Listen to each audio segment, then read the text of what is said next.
What if the last thing you ever painted became your entire life? 1 second he's trapped in a burning school, accepting death in front of his favorite canvas. The next second he opens his eyes, and he's inside the painting. No heaven, no hell, just a quiet 2-story cabin in a forest that shouldn't exist. And while he spends the next week living the softest, coziest life imaginable, painting food that becomes real, hanging out with 3-eyed rabbits and flying unicorns, the outside world moves on without him. 31 years pass. The world is now a full-blown monster apocalypse. Hunters fight giant skull-headed fire beasts. S-class guilds collect cursed artifacts. And the painting he died in, it's just been auctioned for hundreds of billions of won, to a collector whose god-tier appraisal skill can't read a single line of information about it. Because the man inside the frame never died. He's still in there, and every single thing he draws becomes real. This is the story of the most broken painting ability in existence, the softest apocalypse survivor you'll ever meet, and the terrifying moment the rest of the world finally realizes what's hanging on that gallery wall. The sky roared with pure destruction as a blinding inferno swallowed the entire school building. That was the day everything changed. Our boy didn't hesitate. He sprinted straight through the roaring wall of flames, while everyone else was running the other way, leaving people wondering what kind of death wish would make someone dive deeper into a burning building just to reach the art room. The former teacher had a very specific reason. If he was going to die anyway, he wanted to draw his final breath in the one place that actually meant something to him. Standing right in front of his canvas easel while smoke filled his lungs, he stared at the painting of a cozy rustic cabin in the woods, fully convinced this was his last curtain call. Charred beams crashed down around him. Smoke wiped the room clean. He accepted it.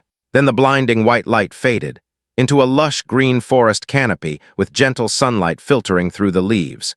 Blinking back the glare, the quiet survivor covered his eyes in pure disbelief. He wasn't dead.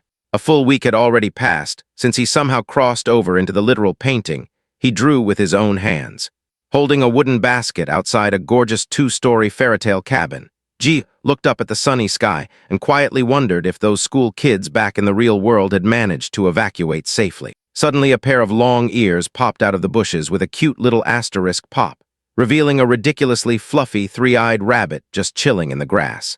The former teacher admitted he never expected an outright Isekai plot twist in his normal life. Boring everyday reality.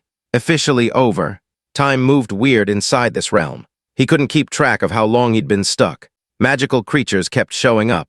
A winged unicorn peeking from behind trees, a horned squirrel scampering through the grass. Luckily, the creative genius had already figured out the basic rules of his new painted wonderland. Rule number 1 was completely broken. Whatever he painted on canvas instantly materialized into real life. He gently tapped a glossy red apple he'd just brushed onto the canvas and watched in awe as real shiny apples rolled right off the easel onto the floor like a cheat code. Draw a bag of salt, fresh salt, cooking pots, spatulas, vibrant red roses, massive trees. He could make them all. The satisfied creator proudly hugged a box overflowing with fresh corn and sweet potatoes, flexing that he was officially free from the crushing cost of groceries forever, while eating like an absolute gourmet glutton for $0. There was a creepy catch, though. He quickly discovered he could never paint actual living humans. A canvas slumped onto the floor, revealing a lifeless mannequin-like shell. Any human he tried to paint turned out as nothing more than a warm, breathing corpse. Clutching his face in sheer creepiness, the artist tucked the covered canvas into a dark corner with a heavy shiver. Kneeling by a clear stream with his winged unicorn and 3-eyed rabbit to fetch fresh spring water, the peaceful painter felt low-key relieved he didn't get some horrifying, world-destroying cheat skill that would wreck his quiet lifestyle. Rule number 2 hung on a nearby ancient tree in the form of a golden, ornate picture frame, showing a live feed of his old ruined art classroom. The clever artist could interact with the real world through this frame, and even step back outside whenever he wanted. But the moment Jio poked his head out from a dusty wooden crate back in the destroyed school building, he realized 31 whole years had already passed on Earth since that tragic fire, and the world outside had completely devolved into a high-stakes fantasy dungeon crawl. A blue-haired mage in a suit swung his magic staff, screaming at his team to prepare themselves and give it everything they had. Beside him, a battle-hardened archer with an eye patch grit his teeth and drew back a massive glowing energy bow, roaring at his allies to wipe the monstrous threat off the face of the earth. A terrifying flame-breathing monster with a skull mask roared back, only for the archer to unleash a crazy volley of glowing magic arrows straight into the beast's face. The energy arrows exploded in a blinding display of destruction, while the quiet observer watched the entire raid fight from behind a locker, casually chewing on his snack. Realizing he had zero interest in trying to survive in a modern society overrun by nightmare monsters, the sensible guy aggressively stuffed himself back inside the picture frame, muttering that a portrait should strictly mind its own business, because it was way too dangerous outside the frame. Rule number 3 proved that this painted forest possessed its own evolving ecosystem. Bright magical flowers and shimmering red berries bloomed in every direction, even though the artist had only originally sketched a basic cabin and a few trees. Looking down at his old canvas drafts, he realized plants and breathtaking landmarks he never drew had begun popping up everywhere, including a colossal glowing crystal tree towering into the sky with pristine waterfalls cascading down its ancient roots. On top of that, every single creature residing in this painted realm was absurdly friendly to him. A cute green bird flapped down from the sky and nestled right against Jio's neck with happy squeaks.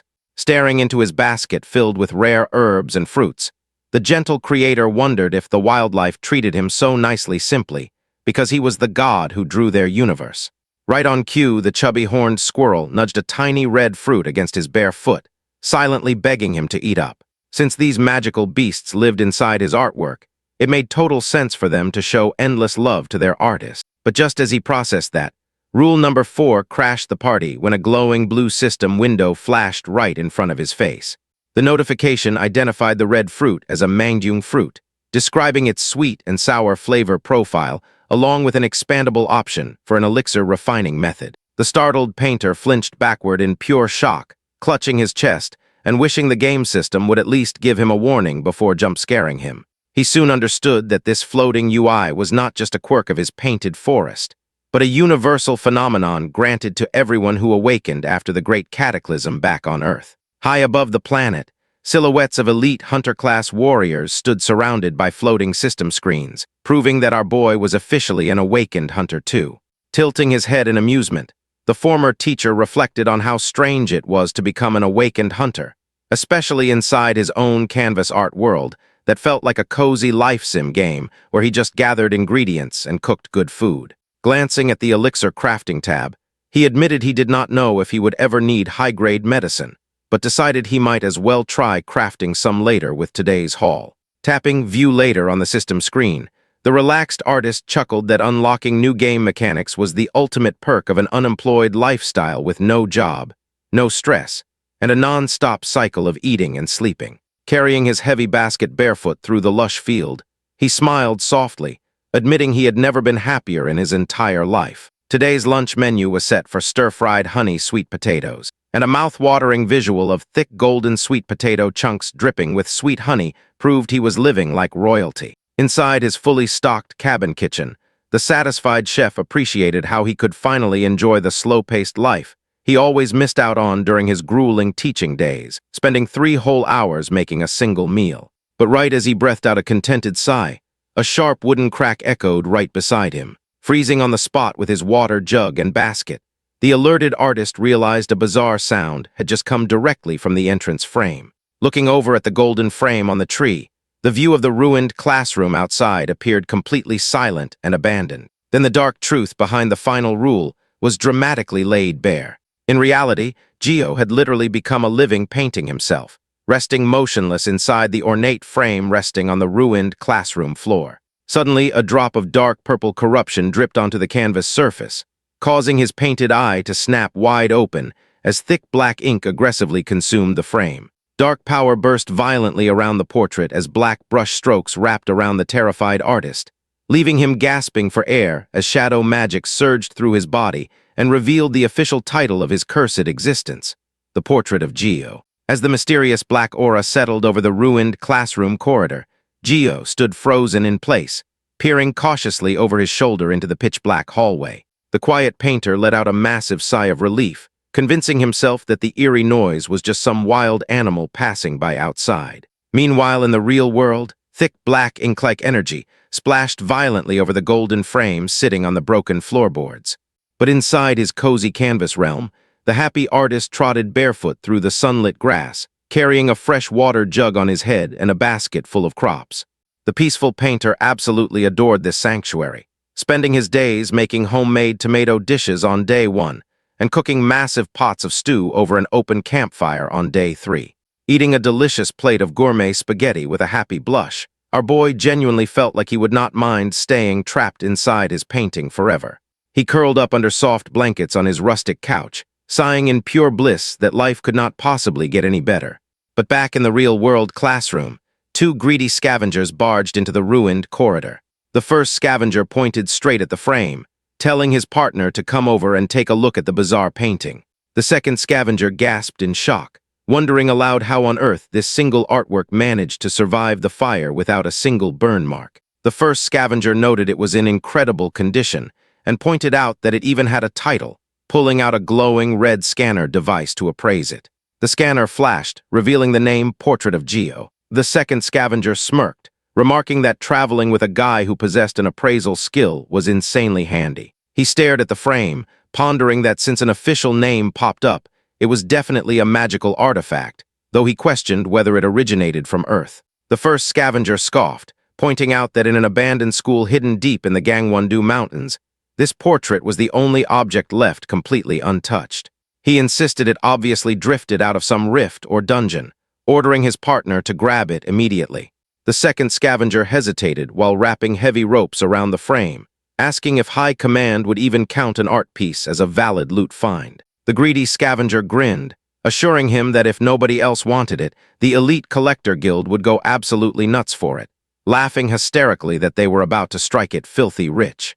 And so, while the sleeping protagonist was peacefully enjoying his slow-life retirement, the scavengers dragged his frame away. Ropes bound the portrait tight as the entrance on the tree inside the canvas world began glitching out of control, first shifting to a quiet farm field, then to bustling city skyscrapers, and then to a dark warehouse filled with wooden crates. The painting's entrance kept changing locations entirely on its own, eventually landing inside a massive opera house filled with high society billionaires. Under a blinding spotlight on the main stage, the portrait was displayed on a plush cushion while rich collectors engaged in an intense bidding war, raising numbered paddles into the air. Paddle number 5 shot up as a wealthy bidder bought the piece, officially transferring Jio to a high-end private gallery. Down an elaborate elevator shaft bound by massive glowing magic circles and heavy chains, the lift descended to floor F5. A tall man in a sleek white trench coat stepped out, carrying the portrait through a terrifying corridor stocked with cursed artifacts, red glowing mouth frames, and multi-legged spider talismans. Walking to the end of the White Hall, the mysterious collector carefully hung Jio's painting on the main wall and admired it. Gazing at the sleeping artist, the man gasped in total awe, dramatically declaring the work to be absolute perfection. A system screen identified the man as Seo, an S-class hunter with the appraisal skill and the legendary guild leader of the Collector Guild. In a flashback to his high-rise office a moment prior, his glasses-wearing assistant stood stiffly before him, calling out to his boss. The assistant questioned if their guild name being Collector meant they had to take things this far. Seo gently polished the frame with a cloth, smirking as he asked if his employee was seriously telling a collector not to collect. The guild leader scoffed that the comment was wildly insulting, demanding to know if the assistant had any idea how much fortune they dropped on that single portrait. Seo flexed his endless wealth with a smug laugh, shouting that he was spending his own money on his own passion, so there was zero issue. The stressed assistant stuttered back, pointing out that this specific artwork was coveted by none other than the chairman of the Hunter Association. A quick historical recap revealed that 31 years ago, the Great Cataclysm shattered reality, causing alien dimensions to collide with Earth and spawning dangerous dungeons filled with flesh-eating monsters. Humanity was nearly wiped out until the system manifested, saving society through legendary figures like Dan Hera, the association president. The assistant adjusted his glasses, highlighting that Dan Hera, a terrifying figure who raised monsters as a hobby, bid an insane 200 billion won for Jio's portrait. Staring at the glitched system screen above the painting that displayed complete gibberish, the assistant bowed deeply, confessing that his own appraisal skill was too weak to read any information from the piece. He apologized for jumping to conclusions, but Seo casually brushed it off, telling him it was fine and that he understood. Leaning back in his leather chair with a smirk, Baiseball casually dropped the bomb that he honestly had no idea what the portrait was either. The assistant lost his mind, screaming in pure shock at what his leader could possibly mean. He shouted that Baiseball reached S-class status purely through his unmatched appraisal skill while leading one of Korea's top 3 guilds. So if an item existed that even he could not appraise, what on earth was going to happen to the planet? Baiseball just rested his chin on his hands with a blush, teasing that flattering him would not earn the assistant a raise. The assistant yelled back that he was not flattering him, panicking that the item was more dangerous than anything they had ever collected. Baiseball's eyes flared with sinister yellow magic as dark aura flared around his body, agreeing that the portrait was horrifyingly dangerous, which was precisely why he wanted it even more. Staring closely at the painted face, the S-class master murmured that whether it was crafted by human hands or ancient gods, its beauty was unmatched. He noted a creepy vitality radiating from the canvas, as if a real living human was trapped inside. But the second Baiseball reached out his hand to touch the frame, Jio's painted eyes flared inside the illusion. Instantly, Baiseball's mind was dragged into an endless void, looking down into a terrifying black abyss that made him gasp in horror. Dark yellow eyes glared back at him from the void, making him feel like he was staring straight into the infinite depth of the universe. Shocked back to reality in his office, Baiseball lost his sanity, clapping frantically while confetti rained down around him. He laughed like a madman, cheering that an artwork capable of blinding his S-class appraisal eyes could never be an ordinary painting. Meanwhile, back inside the tranquil forest, the quiet artist stood at the base of his entrance tree with his tipped basket on the grass. Sweat poured down Jio's face as he burst into nervous laughter, shivering in pure terror that whatever just touched his frame scared him half to death. Clutching his chest in sheer terror at the base of his entrance tree, Jio admitted that he never expected to actually feel his life threatened inside his peaceful cabin sanctuary. The quiet artist knew the view outside his tree frame had been changing lately, but he certainly did not expect someone to start knocking on his doorway and shouting, "Ahem." Outside the frame, Baiseball smirked proudly with his gold-ringed fingers, calling into the canvas to ask if anyone could hear him, and if they would care to have a pleasant chat. Jio stared back from the bushes like a timid rock, thinking to himself that he had absolutely zero interest in talking. Looking through the frame, the former teacher observed that he had ended up inside an insanely fancy luxury gallery stocked with vaulted ceilings, dragon skull displays, and priceless statues, realizing it was a gallery deeply cherished by its billionaire owner. But this created a massive problem for the trapped creator, since this frame was his one and only exit into the real world. A funny thought bubble showed the introverted guy getting arrested by guards, worrying that every time he stepped outside to stretch his legs, he would be thrown in jail for trespassing. Worse yet, what if the gallery owners labeled his artwork a cursed, haunted portrait and burned it to ashes? A grim vision of a burning frame made the peaceful painter shudder. Though outside the frame, Baiseball scratched his chin and wondered aloud if he had perhaps been a bit too rude. Smiling brightly, the S-class hunter cheerfully announced that it seemed Jio was not quite ready to talk yet, laughing as he promised to come back again tomorrow. Jio gripped his hair in total panic inside the forest, screaming in his head that this insane billionaire was coming back every single day. Another peaceful morning broke inside the canvas world, where Jio's daily routine always started with a delicious home-cooked breakfast. Today's menu featured a fried egg over rice, savory sausages, and hot soup. Wiping his mouth with a napkin, our boy noted that since the herbs and berries he gathered had dried nicely, he might as well brew some hot tea for dessert. Browsing his dried ingredient crates, the clever introvert suddenly realized he did not even own a tea set. Stepping right into his studio room, the artist grabbed his brush and sketched an elegant white teapot and cup on canvas. With a soft shine, he literally pulled a solid, fully physical ceramic teapot right off the painting. Heading back to his kitchen table, Jio poured hot water into a cup, took a blissful sip, and declared it absolutely perfect. A system notification popped up to confirm he had just crafted forest butterfly flower tea using dried baebarnil petals, noting that the brew was highly effective for stopping bleeding and boosting immunity. Sitting comfortably on his sofa, the relaxed artist chuckled at finding new hobbies as an unemployed guy, reflecting on the system's elixir refining methods.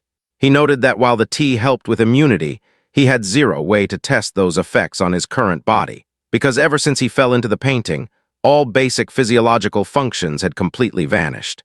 Our hero could move, eat, and sleep, But he never felt hot or cold, never sweated, and best of all, he never had to use the bathroom. A spotlight shone on a toilet inside a frame, as Jio realized that evolving into a superior painted entity meant he was officially liberated from ever-cleaning toilets again. However, a much more overwhelming problem was currently knocking on his front door. Baisabol's voice echoed through the window frame again, calling out for Sir, and sweating heavily as Jio peeked through his cabin window in sheer dread. 11 agonizing days had passed with the billionaire trying to pitch himself to the frame, waving cheerfully and asking if Jio was not getting lonely all by himself. The introverted couch potato hugged his teacup on the sofa, screaming internally that he was not lonely at all and just wanted his sweet, cozy peace back. The tree frame displayed a 5-star safety rating, indicating the gallery was safe, but Baisabol leaned in closer, desperate to have a proper conversation. That was when things took a dark, terrifying turn. In the middle of the luxury gallery, Baisabol sat on a chair while a bound captive with a dark hood over his head trembled on the floor in front of the portrait. The guild leader smirked sinisterly, asking Jio if this offering was not to his liking, adding that usually the most preferred sacrifice was a sinful human or a flawless, pure human. Smiling like a total psychopath, Baisabol boasted that finding a sinner in this day and age was a piece of cake, begging Jio to name any specific sinner, item, or contract terms he desired. Jio stared through the frame in absolute horror, feeling completely overwhelmed by the crazy S-class hunter. The quiet artist realized that if he responded even once, his peaceful life would be ruined forever. Outside, Baisabol babbled on, asking if Jio was ignoring him because he was speaking Korean, noting that he had already tried speaking 27 different languages with zero response. Sipping his tea with a dark expression, the former teacher muttered that the tea was delicious, but this guy was giving him severe indigestion. According to the gallery staff, Baisabol was the chairman of one of South Korea's top 3 mega-conglomerates, leaving Jio to wonder why a powerful chairman was not at work instead of harassing a frame all day. Baisabol let out a heavy sigh, asking if he really had no intention of speaking, before dusting off his hands and promising to see him again tomorrow. Watching the chairman walk away down the grand hall, Jio slumped onto his sofa with a heavy sigh, admitting he did not sense any actual malice from the man, but finding his extreme enthusiasm thoroughly exhausting. Opening a wooden crate in his kitchen, the artist pulled out a bag of flour, deciding that once the chairman eventually ran out of steam and left early, he would try to initiate contact on his own terms. Sifting flour into a mixing bowl, the careful guy worried that if the gallery staff thought the painting was completely dead and unresponsive, they might call an exorcist shaman and burn it at the stake. Mixing cookie dough in his bowl, the painter realized that if the portrait was destroyed, he had no idea what would happen to the world inside his canvas, and he was definitely not ready to get burned at the stake just yet. Looking at his baking cookies inside the stone oven and checking an hourglass, Jio decided he needed to reclaim ownership of his only entrance immediately. At 4:00 a.m. sharp, the elevator chimed as it arrived on floor F5. A female gallery staff member carrying a clipboard stepped out into the dark, quiet hall, ticking off her nightly checklist. She noted that the time was 4:00 a.m., special security rules were cleared, and the humidity and temperature were strictly within normal limits. Approaching the main display wall to inspect the portrait of Jio, she suddenly froze in utter disbelief. The frame hanging on the wall showed only an empty cabin and forest, with Jio completely missing from the canvas. The staff member stammered in panic, remembering that the item was literally titled a portrait. But before she could make sense of it, a pair of bare feet stepped onto the cold gallery floor right behind her as dark purple shadow aura flared into the air. A bone-chilling shiver ran down her spine as she turned around in pure terror, finding a dark hooded figure standing right behind her in the pitch-black 4:00 a.m. hall. Revealing his face under the hood while holding a steaming white teacup, Jio looked at her with a calm smirk, softly asking if she would like to talk to him. The terrified staff member completely lost her mind, dropping her clipboard, pen, and papers all over the floor as she gasped in utter horror. Following the terrifying 4:00 a.m. confrontation in the dark gallery, the view shifted to the towering skyscraper headquarters of Collector, one of South Korea's top 3 elite hunter guilds.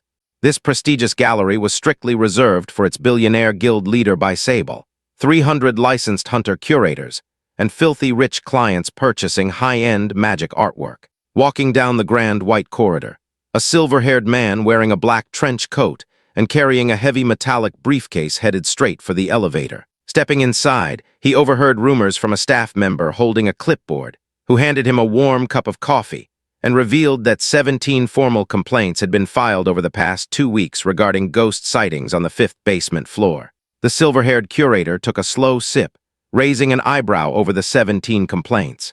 After all, Baiseball was notorious for collecting literally anything considered art, even if the artwork in question was an actual bloodthirsty dungeon monster.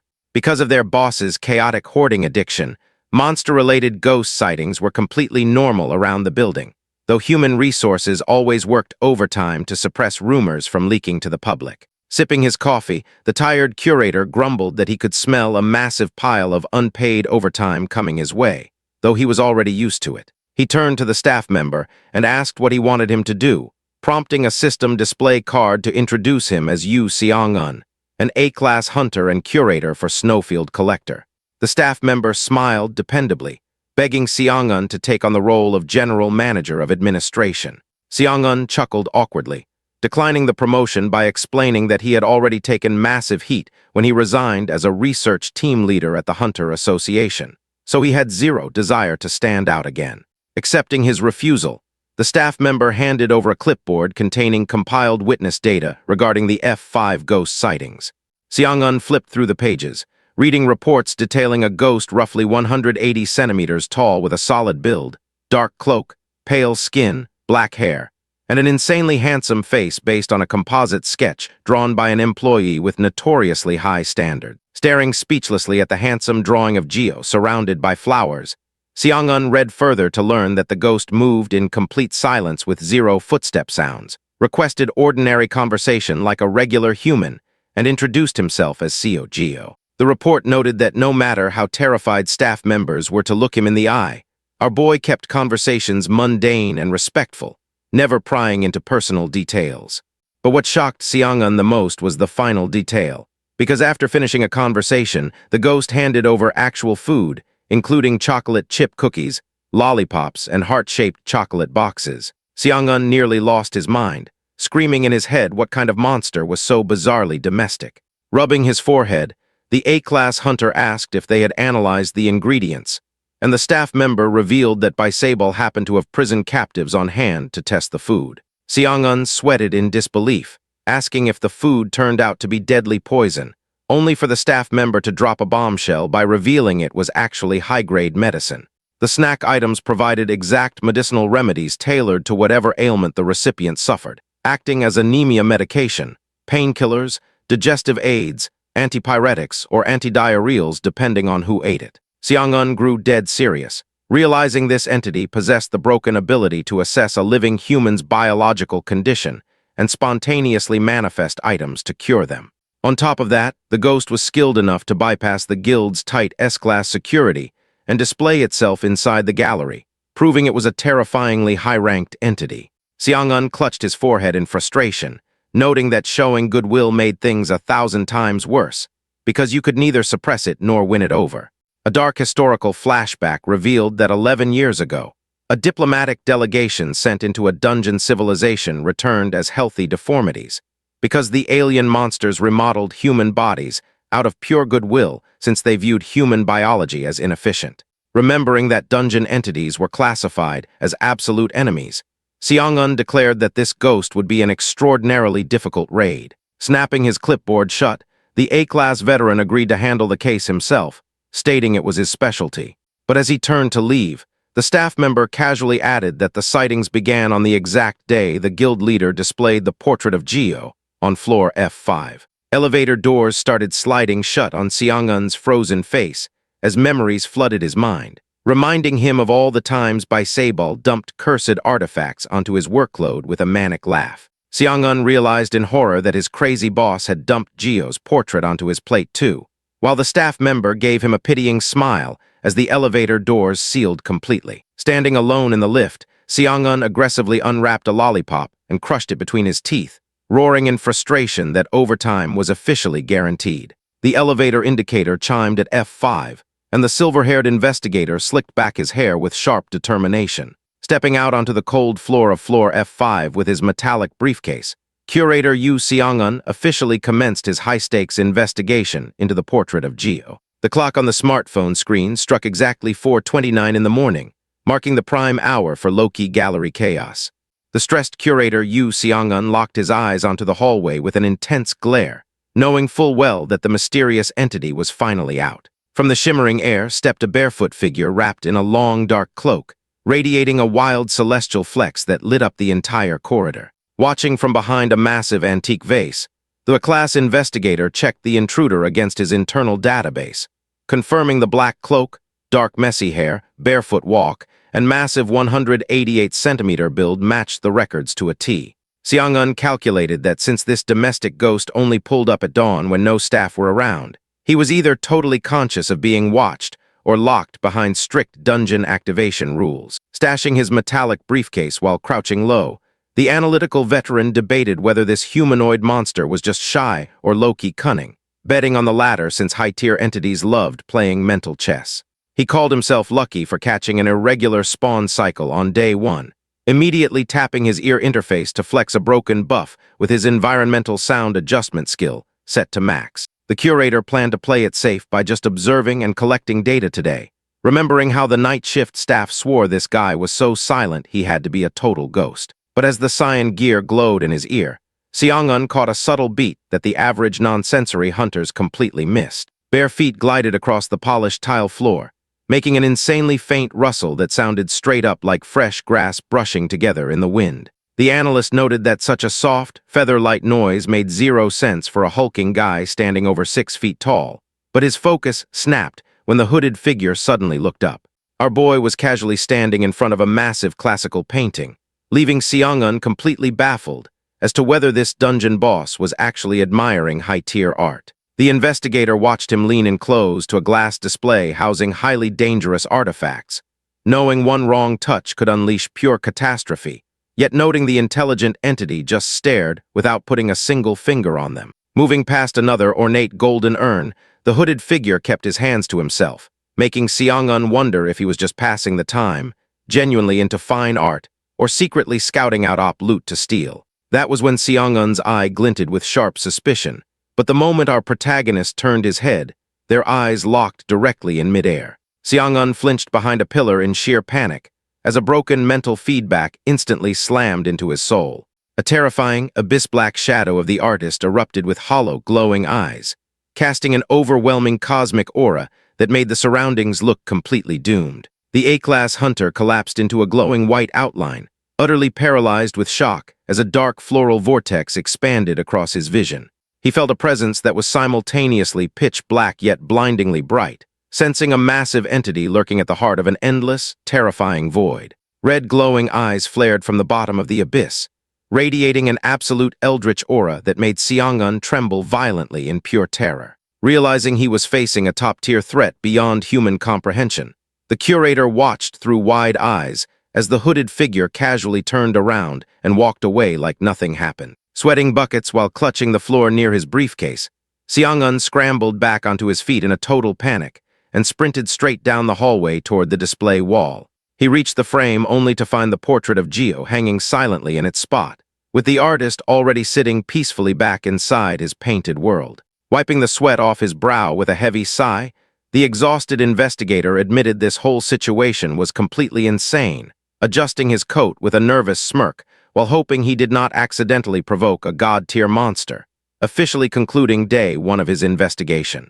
Meanwhile, back inside the canvas realm, the handsome painter dropped into a cute potato pose on the grass beneath a tree, letting out a soft sigh and complaining that the guy hiding behind the vase totally freaked him out. Holding his hand over his chin, Jio wondered why that man was hiding in such a weird spot in the first place, suddenly sweating as he realized the guy might have hidden because he was low-key terrified of him. Our guy flashed back to his earlier midnight walk, where he held out a bag of homemade cookies, only for a female staffer to scream and sprint away like he was a bloodthirsty villain. Looking back through his tree frame into the empty gallery, the artist saw the curator was already gone and resolved to keep acting like a completely harmless portrait, so these massive misunderstandings would not blow out of proportion. Sitting cross-legged on the lush green grass as a cute three-eyed rabbit hopped nearby, The lonely creator pondered if that mysterious investigator would ever come back, feeling a strong gut instinct that their paths would cross again. He gently reached out a hand to pet the three-eyed rabbit, but the little monster immediately hopped away, leaving Jio pouting over how wild animals always ran away the moment he tried to give them affection. Clenching his fist with a sudden glint in his eyes, the master painter declared that he desperately wanted a cozy pet he could cuddle as much as he liked, instantly turning toward his studio easel as a divine spark of inspiration lit up the blank wooden canvas. The narrative cut straight to day 2 of the investigation, where the portrait of Jio hung proudly on the gallery wall while Seong-eun stood directly in front of it, flinching in awkward silence as both sides stared at each other without saying a word. Resting his gloved hand against his jaw, the curator felt relieved that the entity had not gone into hiding permanently after yesterday's wild flex, declaring that the real work was starting right now. Seong-eun knew yesterday's terrifying vision proved this portrait was no ordinary monster, meaning he had to decipher its specific rules to figure out what it was, and whether peaceful coexistence was even on the table. He admitted that just locking eyes with the painted figure drained all his mental strength, but recalled how humans dealt with the cataclysmic raid bosses that flooded Earth decades ago. Remembering party raids fighting blue flame beasts, the strategist noted that certain entities required understanding their lore to beat the dungeon, especially since raids rarely succeeded on the first try, and studying them was the key to human survival. Suddenly, a clear speech bubble popped out from the canvas, as Jio politely asked if the investigator wanted to speak with him. Seong-eun flashed a smooth, professional smile and accepted the offer, declaring that communication was how humanity survived in this chaotic modern world. Right at that moment, a system UI popped up over Seong-eun's reflection on Jio's side, rating the curator with a solid 5-star safety rating. Inside the painted sanctuary, our hero clasped his hands together in absolute delight and sparkle, deeply moved as he beamed that Seong-eun was an absolute saint of a person. Inside his canvas sanctuary, the handsome painter clasped his hands together in pure appreciation, feeling deeply touched that the curator did not show a single flicker of fear when facing a talking portrait like him. Looking out through the frame, Yu Seong-eun offered a polite bow and apologized for yesterday's terrifying spectacle, making Jia think this man was an extraordinarily polite member of society. Reflecting on how humans routinely fought house-sized monsters, the artist noted that a talking portrait was practically normal by comparison, telling Seong-eun that he did not need to apologize at all. The investigator accepted his gratitude and stood at attention with his metallic briefcase, prompting Jio to ask for his true name. Seong-eun felt a blue aura flare around his mind, as he realized the official dialogue procedure used with the previous 17 staff members had just begun. The veteran investigator knew that in this modern world, true names carried insane power capable of binding souls into forced contracts, making him hesitate over whether hearing his real name would trap him in some bizarre dungeon oath. But after reviewing the entity's peaceful behavior, Seong-eun concluded that the portrait would not do anything malicious with his name, placing a gloved hand over his chest and declaring that he was Yu Seong-eun. Jio acknowledged his title and remarked that Seong-eun's face was practically screaming that he had questions, to which the curator admitted he had very many. Seong-eun immediately pressed the master painter, asking if it was actually him who made eye contact through that terrifying dark avatar yesterday. Jio deadpanned without a single beat of hesitation, confirming that it was indeed him. Seong-eun stood flabbergasted by how casually the entity confessed, sweating slightly as he asked if that meant Jio could physically step out of the frame whenever he wanted. Our protagonist stood peacefully beside his canvas tree and confirmed that he could step out any time, leaving the curator visibly shaken. Seeing the analyst flush with anxiety, the painted creator pointed out that he looked flustered, causing Seong-eun to curse under his breath and wonder if his panic was that obvious. Adjusting his coat, Seong-eun admitted he was completely caught off guard because non-human entities never shared secret intel so readily. Jio simply stated that there was zero reason not to tell him, and when the investigator asked why, the artist bluntly stated it was because Seong-eun asked. The curator pushed further, asking what would have happened if he had asked with pure malicious intent, but Jio shot that down instantly.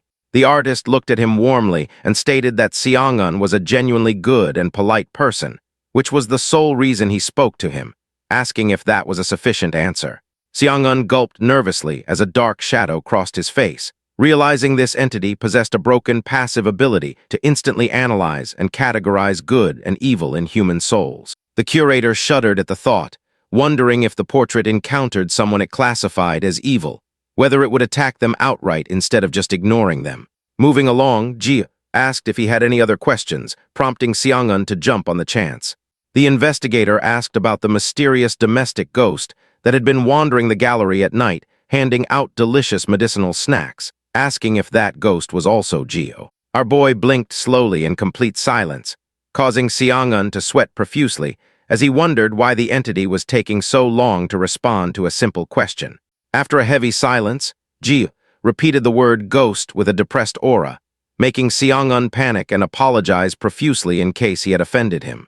In reality, the artist dropped into a sulky potato shape inside his forest, realizing with a broken heart that all the staff members had actually run away out of sheer terror. Jio sighed through the frame, admitting that a talking portrait certainly deserved to be called haunted by a ghost, but suddenly straightened his posture and asserted with dead seriousness that he had never died. Seong-eun stood frozen, realizing Jio was not an undead spirit and wondering if he had been a living portrait from the very moment he was born. The curator then asked if there was a specific reason Jio kept lingering around the public gallery floors late at night. The painted creator explained that he was simply curious about his new surroundings after being randomly turned into a portrait and moved there, adding that the rare artworks on display caught his eye. Jio shared that he wondered what kind of people worked in the gallery, what lives they lived, and what their names and tastes were. Looking up through the leaves of his forest realm, our hero reflected that even in a monster-infested world, being completely alone made a person crave conversation, noting that social life was necessary for survival, because he would hate to be burned at the stake as a witch. Seong-eun analyzed this dry explanation with a grim look, thinking that taking an interest in human lifestyles in such an emotionless tone was a classic trait of high-tier monsters. But Ji broke the tension by adding that he especially liked talking to someone as polite as Seong-eun, bringing a small smile to the curator's face. The artist then threw subtle shade, stating that at the very least, the gallery staff were vastly superior conversation partners compared to the bright red boss who ran the place. Seong-eun turned in shock, asking if he meant guild leader Bai Sabyol, to which Jio deadpanned that the guild master was an insanely talkative man who babbled so much it was hard to even get a word in. Seong-eun nearly burst out laughing as he realized Sabyol had managed to get on the entity's bad side, finally understanding why the eccentric S-class hunter had handed over the artwork with zero information. Remembering the flamboyant guild leader smirking over wine, Seong-eun thought Sabyol completely deserved getting snubbed for his garbage manners. Clearing his throat, the analyst apologized on behalf of his eccentric leader, but Ji gently replied that the guild master did not seem like a bad person, so it was totally fine. Seong-eun marveled at the portrait's composure, realizing that as long as someone was not an outright villain, Jio would not show hostility even if they lacked basic manners. Wondering what kind of god-tier entity could see right through an S-class hunter so effortlessly, Seong-eun listened as Jio asked for his next question. The curator asked why the portrait usually kept its eyes closed, and whether Jio could still see them when his eyes were shut. Seong-eun wondered what the entity's true goal was in maintaining these human chats, but Jio simply explained that rather than spying, looking through the frame was like staring out a bus window on the way to the city because the outside scenery was moving. Ji detailed that the portrait's eyes only opened when he actively willed himself to communicate with the outside, something he had personally confirmed using a shattered mirror back at a burned-down school. Otherwise, his painted eyes stayed closed so he could watch the outside world safely from the inside, noting that since humans were walking past his frame, he had no choice but to watch, concluding that moving pictures were pretty entertaining. Seong-eun shivered as a cold sweat ran down his neck, realizing that in Jio's eyes, the picture was not the portrait itself, but the living humans walking around outside. The curator bowed slightly, admitting that Jio's blunt tone never failed to surprise him, but the artist countered that he was merely being polite, asking if a human should not naturally be polite as well. Seong-eun smiled warmly, declaring that it was a truly enjoyable conversation as the clock hit 9 in the morning, officially concluding day 2 of the investigation. The scene smashed straight into the luxury office of the Collector Guild, where Seong-eun burst through the double doors at top speed, yelling frantically that the portrait was an absolute danger. Unbothered by the dramatic entrance, S-Class Guild leader Seo Jio relaxed at his desk in a sharp vest, casually sipping tea from an ornate teacup adorned with gold rings, smiling with peak clout as he smugly asked what could possibly make that gorgeous painting so dangerous. Marching into the guild master's office, Yu Seong-un raised his voice and declared that the portrait was completely different from any monster they had ever encountered, especially those brainless entities that suffocated people with mindless goodwill. The analyst warned that above all, this creature perceived himself as a genuine human, and whether he truly believed it or was just coping, the potential fallout if something went wrong would be absolute catastrophe. Seong-un explained that the entity possessed his own concept of good and evil, judging everyone by his own strict standards, leaving the curator terrified of how he would react if he ever crossed paths with a real villain. He then asked if guild leader Seo Jio would consider handing the portrait over to the Hunter Association for research, but Seo Jio just sipped his tea with a smug grin and asked if Seong-un honestly thought he would ever do that. The curator sighed in defeat, admitting he knew the S-Class hoarder would refuse. Seo Jio leaned in with a mischievous smile, claiming the more he heard, the more gentle the artwork sounded, ordering Seong-un to keep chatting with the painter, build a close relationship, and find out what he likes so Seo Jio could get a proper introduction without getting snubbed again. Seong-un looked utterly disgusted by the personal request, but sighed and accepted it as part of his job. As he turned to leave, Seo Jio chuckled and asked why every staff member was so cold, to which Seong-un deadpanned that it was because the guild leader only recruited cold, hyper-competent workaholics. A golden flashback revealed that Seo Jio's legendary collecting habit extended to people, handpicking and training every single gallery staff member regardless of rank. The analyst realized that if an entity's mere presence could pressure such elite staff and cloud their judgment, it proved the artist's soul rank was astronomical. Seong-un promised to deliver regular reports, but noted it was impossible to determine his true nature in just a day or two. Seo Jio waved him off with a mysterious smirk, leaving Seong-un wondering if his boss was secretly trying to bring about the end of the world. The story fast-forwarded to day 3 of the investigation, where Seong-un pulled up a metal folding chair in the gallery and bluntly asked the portrait if he was lonely. Sitting calmly inside his painted realm, the artist replied that he was not lonely at all. Seong-un apologized for the intrusive question, explaining that since only gallery staff managed the floor, he assumed Jio's late-night strolls were driven by isolation. The creator clarified that he actually preferred empty places without people, prompting Seong-un to nervously ask if talking to him was making him uncomfortable. Jio reassured him that was not the case, explaining that he had spoken far too many words in his past life and always dreamed of a peaceful future where he did not have to talk much, be bound by society, or care about anything. Looking around his lush green forest, our protagonist declared that this canvas sanctuary was perfect for his wish. Intrigued, Seong-un asked if he was once a human in the past, but Jio instantly corrected him, stating he was still a human right now. The curator panicked and waved his hands, quickly rephrasing his question to ask if he was once an ordinary human before being trapped in a painting, to which Jio calmly agreed. Seong-un analyzed the response, recalling that humanoid monsters split into 2 types, those born as beasts that evolved human shapes, and humans who turned into monsters after being claimed by the source. The curator realized Jio was the latter, which explained why he still identified as human.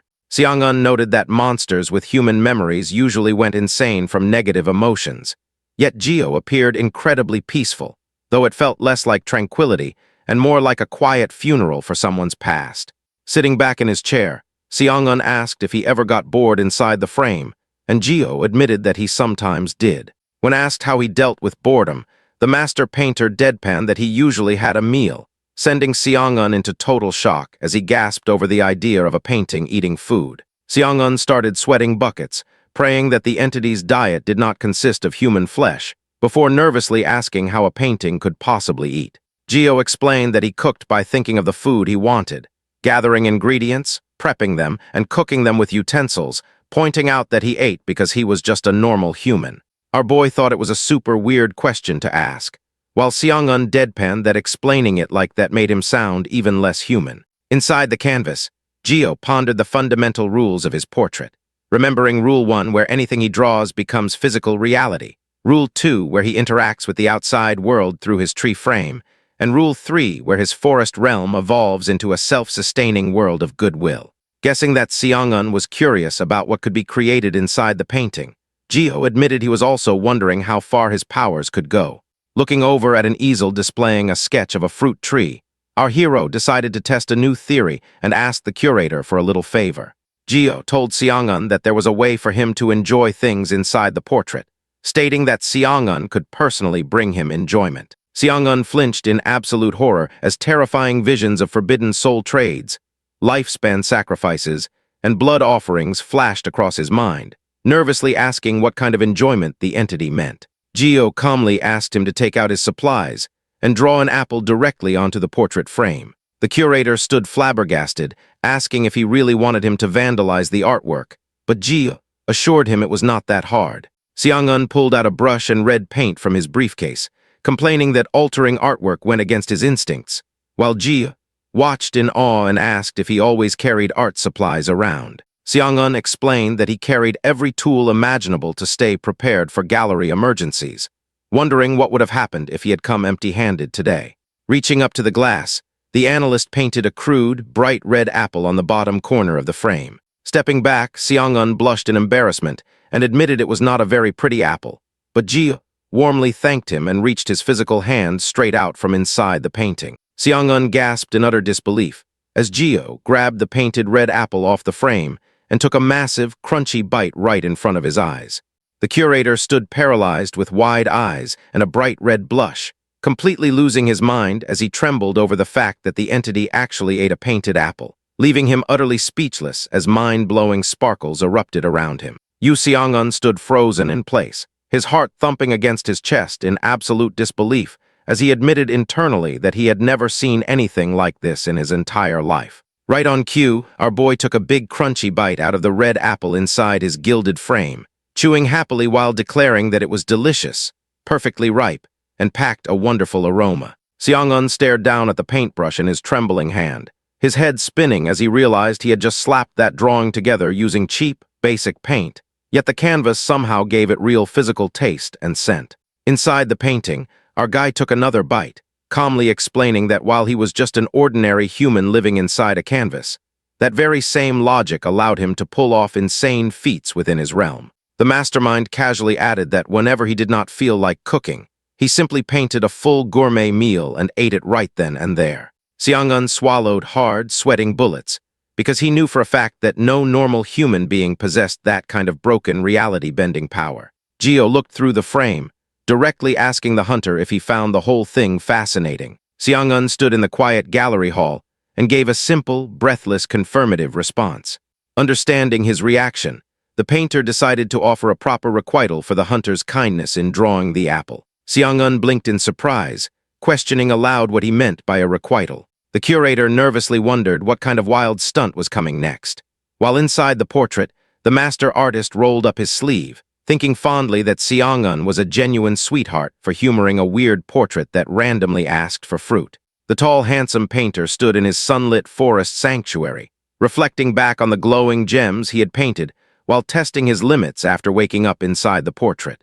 Flashback panels showed him sitting barefoot at an easel, painting a radiant crimson gem, explaining that when he crushed those gems into paint and used them, the creations felt completely alive. Dip after dip of glowing magical color covered his brush, and the veteran realized that inside this portrait realm where he could even sculpt a warm body, nothing was off-limits. Eager to test his boundaries, he decided to see what would happen if he forced an interaction with the outside world. Without hesitating, Jio slapped a splash of radiant gem paint directly across Seong-eun's face on the portrait glass. The protagonist paused, acknowledging that even his power had strict system rules to follow. Right on cue, a golden system quest window popped into existence with a crisp notification chime, ordering him to repay Hunter Yu Seong-eun with a time limit of 7 days. The system interface processed the transaction in real time, converting the painted apple into a physical crystal gem. The radiant stone slid straight through the edge of the frame, dropping directly into Seong-eun's open palms. Seong-eun stared down at his glowing hands, completely paralyzed with shock as Jio spoke softly from inside the frame, presenting the gem as his official repayment. Seong-eun inspected the shimmering stone, sweat dripping down his neck as his mind was completely blown by the fact that our hero had materialized a crystal structure unknown to modern science just by brushing paint onto glass. Curious, the curator asked what kind of gem it was. Jio looked back calmly, answering honestly that he had no idea.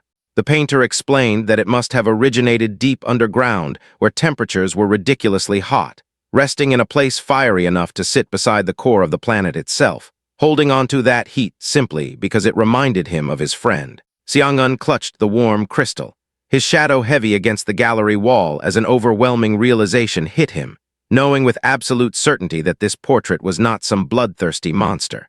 With that mind-blowing discovery, Day 3 of the investigation officially came to a close.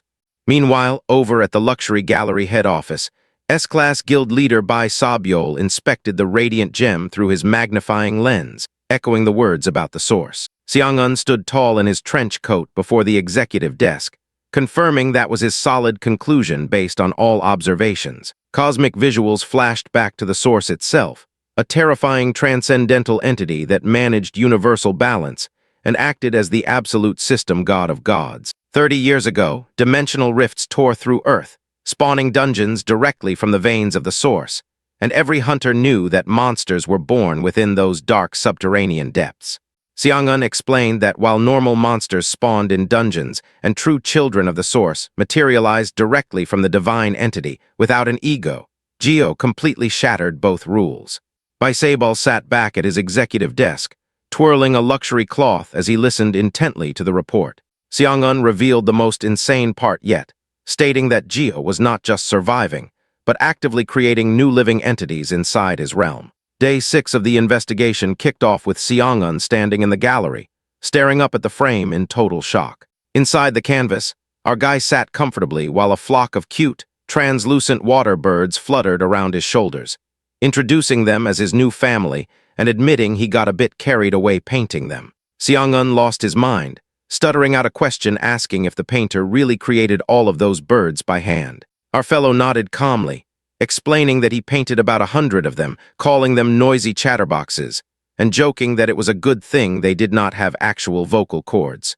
The magical liquid birds fluttered through the painted foliage, occasionally clumping together to form a clear shimmering pond on the grass. Other birds picked up bright red berries, tucking them inside their transparent liquid bodies just to flex unique decorations. Jio commented that each bird had its own distinct personality and taste, making them super entertaining to watch. Seong-eun broke into a cold sweat, staring at the canvas as the horrifying reality sunk in, realizing aloud that these birds were not just static artwork, but actual living, breathing creatures.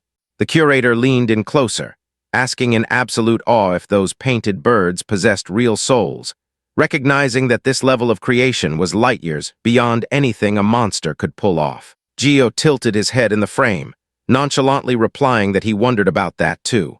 Lore records confirmed that standard entities from the source possessed zero ego and could never hold a casual conversation like this.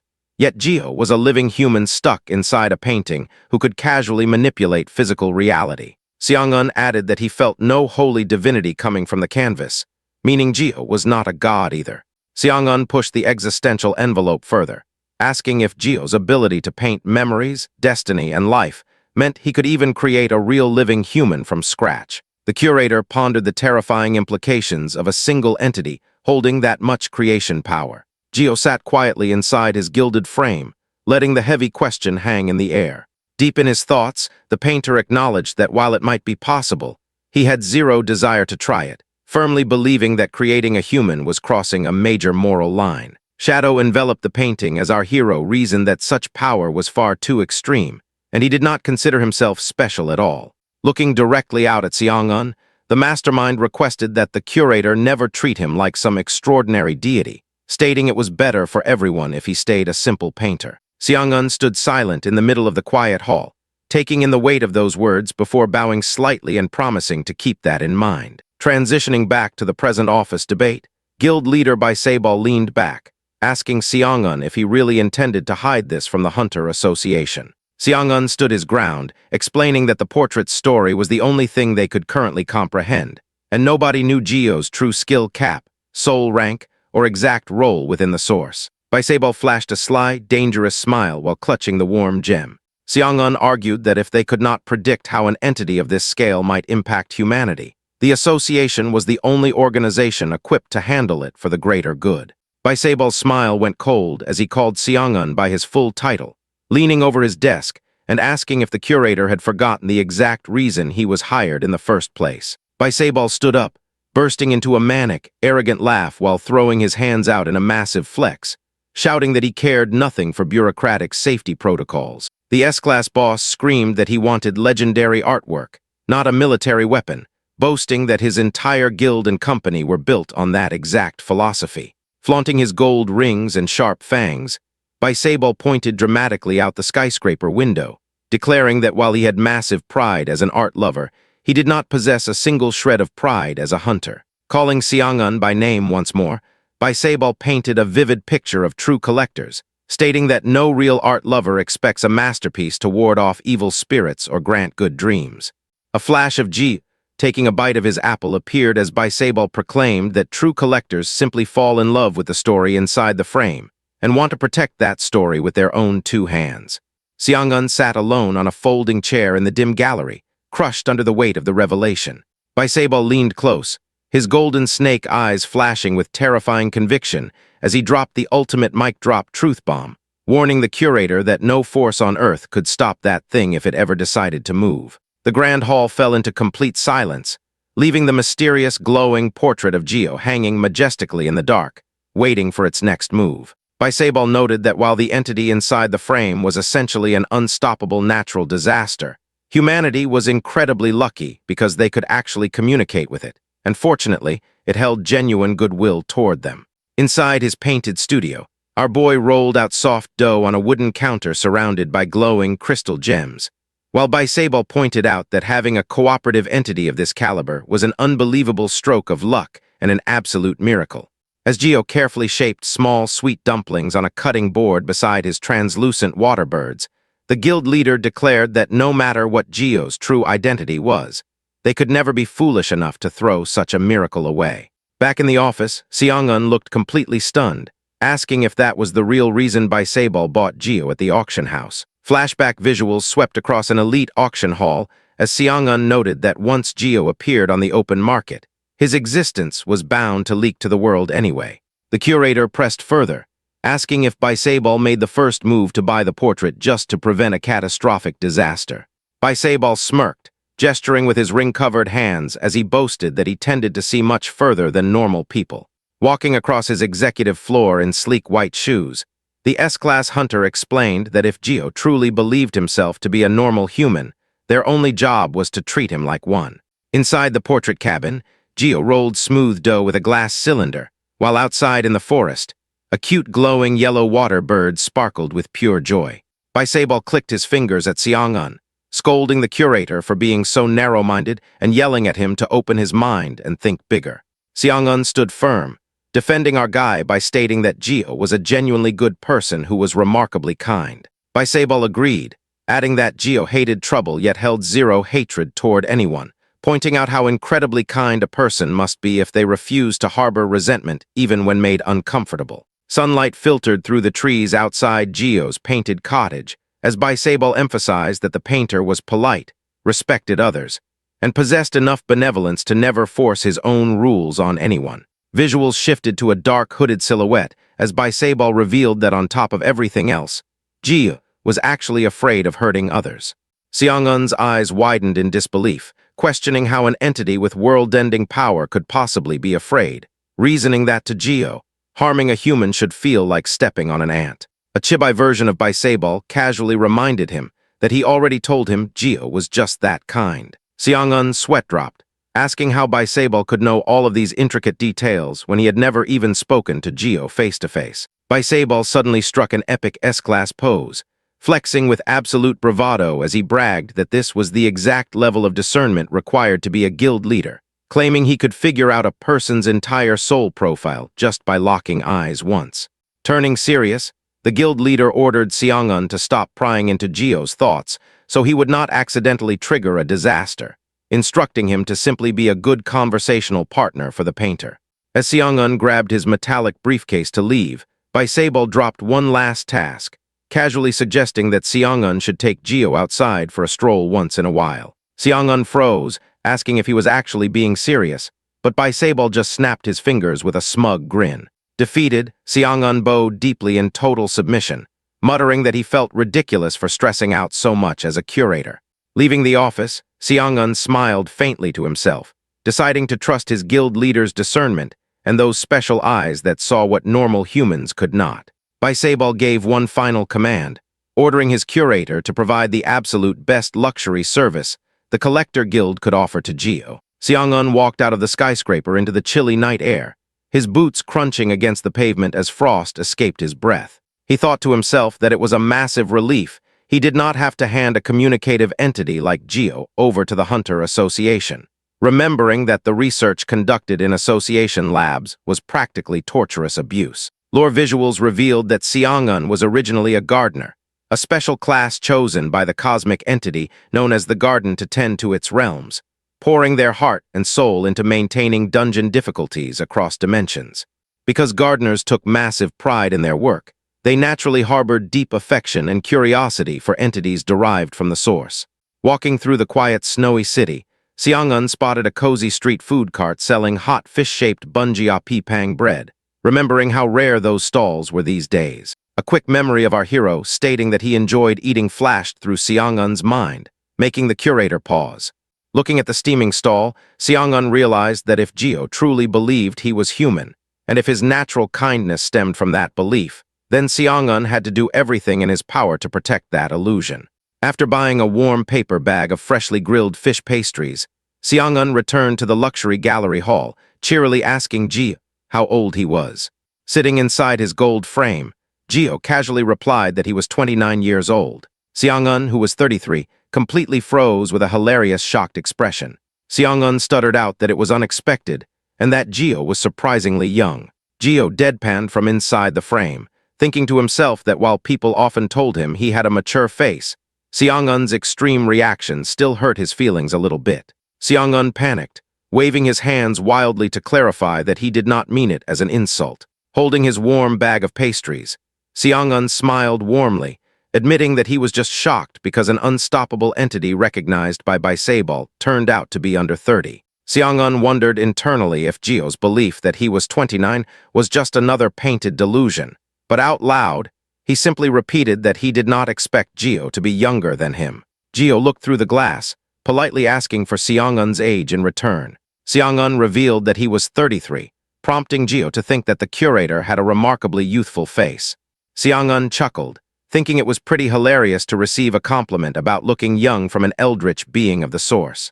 Jio suggested that since Seong-eun was the older one, he should feel free to drop formal speech and talk casually with him. Seong-eun agreed, saying that worked for him, while Jio thought to himself that he had no memory of ever forcing formal speech on anyone anyway. Seong-eun officially switched to casual speech, proudly holding up the warm paper bag and presenting the bunjia-pipang as a gift for Jio, while secretly pondering when would be the best time to take the painter outside. Time skipped to day 17 of the investigation as Seong-eun stood near the frame, explaining cosmic lore by comparing the source to a full human body, describing a garden as just a small organ like a blood vessel, a fingernail, a heart, or an eye.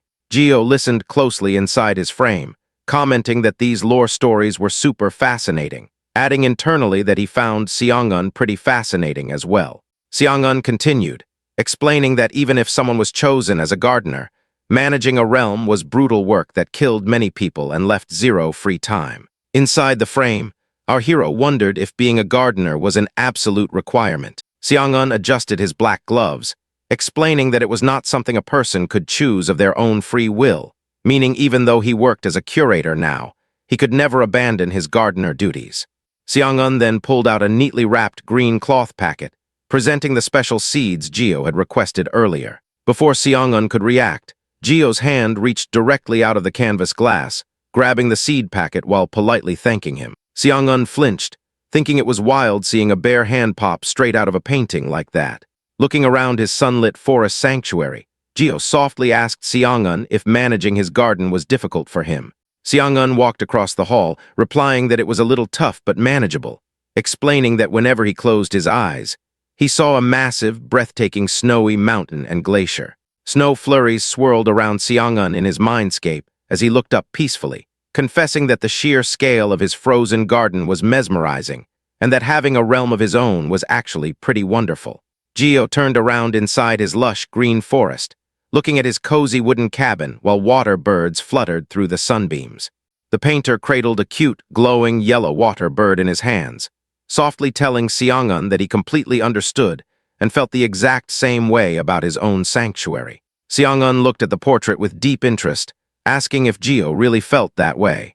Seong-eun's brilliant blue eyes locked onto the frame as he took a brave step forward, asking Jio if he ever wanted to step outside the painting, offering to give our boy a personal tour of the real world. Our protagonist stood tall in his vibrant forest studio, gently holding the squeaking water bird in his hands, looking through the glass with a gentle smile as he asked if they were going sightseeing. Seong-eun stared toward the canvas with a grim expression, thinking to himself that pitching a wild outing proposal to an entity from the source was definitely no light matter, stressing that they still had no idea what Jio truly was or how his powers might mess with real-world physics. Baiseball flashed a devious smirk with his glowing yellow eyes, noting that since they could not stop the painter anyway, it was much wiser to test the waters in advance. Turning to the gilded frame, Seong-eun noted that Jio seemed completely unfamiliar with modern society, offering to personally guide him if the protagonist just stepped outside. Inside his sunlit sanctuary, our boy held his cute yellow water bird, wondering if the time had finally come for him to return to human society, before looking through the frame and agreeing that Seong-eun was right. Sitting in his ornate frame, our guy asked when would be the best time for their outing, before turning back to his pet bird and joking that its dad had way too much on his mind. The cute yellow bird squeaked in response as memories of Jio's farming days flooded back, with our hero recalling how terrified people outside looked whenever he appeared. Working the soil with a hoe in his sunlit farm, the painter realized that because his artwork materialized into physical reality whenever he stepped into the human world, there was an existential gap in perception, making him look terrifyingly eldritch and bizarre to normal people. Visuals shifted to a glitchy, distorted red eye as Jio recalled that when gallery staff looked at him, they appeared distant and overwhelmed, as if a massive resolution difference existed between their minds and his. Back in his garden, the bird squeaked again while Jio gently watered his crops, thinking to himself that while the perception gap was jarring, it did not really bother him. However, since he promised to go out on a sightseeing trip with Seong-eun, our hero wanted to find a way to fix that resolution difference somehow. Wiping the sweat from his forehead under his straw hat, the veteran looked back at his thriving farm, feeling satisfied with his vegetable garden setup. Taking pride in his hard work, Jio quoted a famous proverb, recalling how his grandmother used to say that he who does not work shall not eat, complete with a hilarious mental image of his grandma giving 2 enthusiastic thumbs up. Looking down at the little yellow bird, Jio chuckled softly, telling the pet that it was already doing its fair share of work just by existing and being cute. The mastermind noted how surprising it was when the bird evolved to understand human speech, adding that because it was warm and had a bright golden hue unlike the other water birds, it deserved a proper name. Carrying a basket of fresh produce through the forest, Jio asked the bird if it liked that idea, proposing the name Golden Child. The yellow bird immediately hit him with the most deadpan, unimpressed flat expression imaginable, making our fellow pause in total silence. Jio held the bird up, chuckling dryly as he admitted that even he thought Golden Child was a terrible name, self-deprecatingly roasting himself for saying stupid things and noting he had never seen a bird look so disappointed. Jio then offered a second option, asking how it felt about the name Honey, since it possessed such a sweet golden color. Honey instantly lit up with dazzling sparkles, chirping with absolute delight as it accepted the new name. Jio smiled, calling Honey super generous for agreeing to that one, before deciding it was time to wrap up his landscape paintings and get a good night's sleep after a long day of farm work. Inside his cozy wooden cabin, Jio grabbed a paintbrush dipped in rich teal and navy tones, stepping up to a large canvas depicting a violent, crashing ocean wave. With smooth, practiced strokes, the painter applied layer after layer of vibrant water textures to the canvas. Suddenly, a golden system interface materialized right above the painting with a loading spinner, announcing that it was actively searching for a corresponding dimension. Cinematic rifts flickered across space and time, showing dark alien landscapes, burning corridors, and roaring monsters, until a crisp notification bell chimed, confirming that a matching dimension was found. The ocean wave painting on the easel immediately burst with intense divine blue light and steam, signaling that a dimensional bridge had been established. The next morning, sunlight streamed into Jio's bedroom as the painter woke up comfortably beneath his dark blankets. Before he could even rub his eyes, a radiant golden system window popped up directly in front of his face, ordering him to check his new notifications. Jio flinched back in surprise, sitting up in bed and complaining about receiving system pop-ups first thing in the morning. Floating panels surrounded his bed, displaying 3 finished landscape paintings titled The Breathing Sea, Animal Kingdom, and City of the Void. Jio realized that the system had automatically named the landscape paintings he finished the previous night. Inspecting the panel for The Breathing Sea, Jio read that a compatible dimension existed with entry available, and a compatible person was identified for synchronization. The mastermind questioned if creating entire dimensions just by painting scenery was really something a normal human should be doing, while Honey perched cutely on his shoulder. Striking a confident pose in bed, Jio shrugged it off, deciding that since it looked super fun, who really cared anyway. Poking Honey gently, the painter teased that the system must have realized how trash his naming skills were since it stole the chance to name his artwork. Looking closer at the interface, Jio wondered what the system meant by a compatible person and synchronization. Right on cue, a helpful system prompt popped up offering to explain the concept, making Jio comment that the system actually had some decency for once. Jio read the detailed explanation, discovering that a compatible person was an existing entity in the designated dimension whose identity matched Jio's profile. By obtaining consent from this compatible person, Jio could borrow their body and soul to easily comprehend and travel through that foreign dimension. Floating target cards appeared showing individuals named Giovanni and Argia, making Jio pause and wonder if the system was just picking people whose names contained the word Jio. Inspecting the silhouettes, the veteran reasoned that it could not be that simple, concluding that the system selected compatible persons based on synchronicity rates and soul adaptability with him. Excited by the endless possibilities, our guy smirked, declaring that he would never be bored again. He then noticed the panel for City of the Void, which displayed a stark red warning stating that the corresponding dimension did not exist and asking if he wanted to register a brand new one. Jio stared in disbelief, realizing that his painting had literally spawned an entire uncharted dimension out of nothingness. Without hesitation, our hero pressed the confirm button, chuckling as he admitted he could already hear his life getting a whole lot crazier. Sitting back comfortably, Jio declared to Honey that life was truly amazing, and he would be insane not to dive right in. When Honey went completely quiet on his shoulder, Jio poked the pet, telling it to trust its dad because life was a hurricane. Suddenly, a new notification chime rang out, dropping a system tip about fixing his resolution issue. Jio smirked at Honey, bragging that he was always on the right track, as the tip advised him to utilize a target named Jio to resolve his perception gap. Realizing this was the perfect excuse to test the dimension travel feature, Jio reached out and pressed the Giovanni card. Instantly, a blinding blue magical portal erupted, teleporting the painter out of his bedroom and dropping him onto a sterile medical table in a foreign room. Jio looked around in surprise, roasting the rough transit service and noticing Honey was not by his side. A system panel confirmed he had arrived in the Breathing Sea, specifically connected to Giovanni's mental world. Standing up, Jio inspected the stone walls and glass potion jars, noting that the mental world looked like an old abandoned hospital. Footsteps echoed from the hallway as a tall, saintly figure with long golden hair, striking blue eyes, and radiant white and gold holy robes stepped into the room. Jio looked down at his own dark cloak before locking eyes with the beautiful stranger. Recognizing the striking facial features, Jio greeted the saintly figure with a subtle wave, realizing he was looking at a face that was an exact copy of his own. Giovanni placed a hand gracefully over his chest, bowing with a radiant, divine smile as he welcomed our boy, introducing himself as Giovanni of the Batlin family. Jio bowed slightly to the golden-haired saint, introducing himself simply as Jio, while realizing internally that this striking stranger was his designated compatible person. Looking at Giovanni, our boy noted that the saint looked remarkably like him, joking in his head that if he were born a foreigner, he would probably look just like this. Giovanni smiled warmly, agreeing that they likely shared many other deep similarities as well.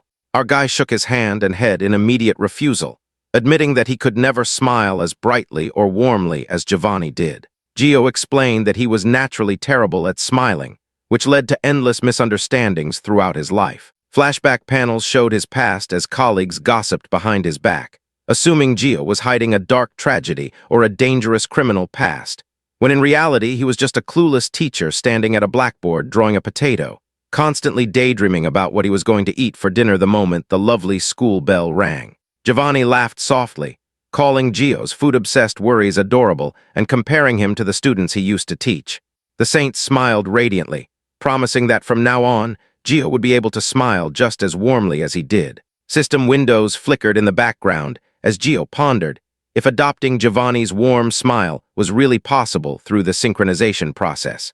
Getting down to business, our hero stated that he wanted to ask for Giovanni's consent first, admitting he initially worried that synchronization meant Giovanni would lose his body and soul to him.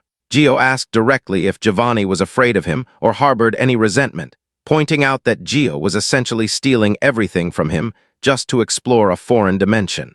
Giovanni smiled serenely, countering that it was not theft at all because he was already dead. Cosmic light illuminated deep ocean bubbles, as Giovanni explained that his soul had already returned to the sun, while his body turned to dust and was buried in the earth, before pausing with a self-aware chuckle to admit that his body never actually got buried because his entire homeland was swallowed by the sea.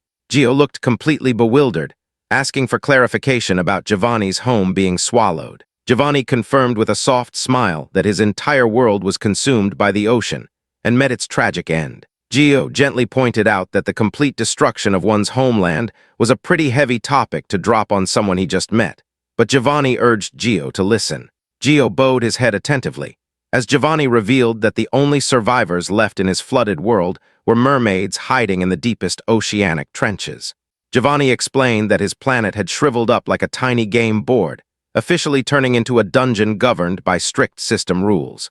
Gio recalled hearing about dungeons from Seong-un, remembering that they were foreign dimensions spawned during the Great Cataclysm, a concept that never existed in his original world. Giovanni placed a hand on his chest, smiling brightly as he declared that the moment Gio called his name, everything clicked because they were both named Gio. The saint clarified that while they were separate individuals who happened to share an incredible number of miraculous similarities, their souls were about to merge into one. Giovanni explained that his soul would become one with Gio's, treating the synchronization as a resurrection of sorts where he could live on inside the source through Gio's memories. Gio looked up, questioning what the source actually was.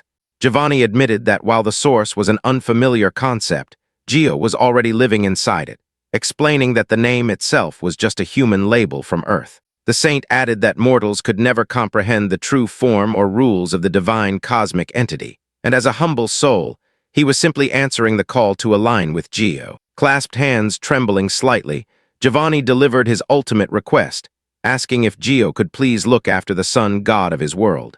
Gio pointed two fingers at himself in utter disbelief, sweating bullets and panicking internally about taking on such a massive burden, complaining that he was just a normal human who could never manage a god. Giovanni laughed warmly, recalling that he used to think the exact same way when he was alive. Sunlight streamed through an underwater temple gate as Giovanni explained that unless a god was connected to the source, they would fade into obscurity without devoted believers.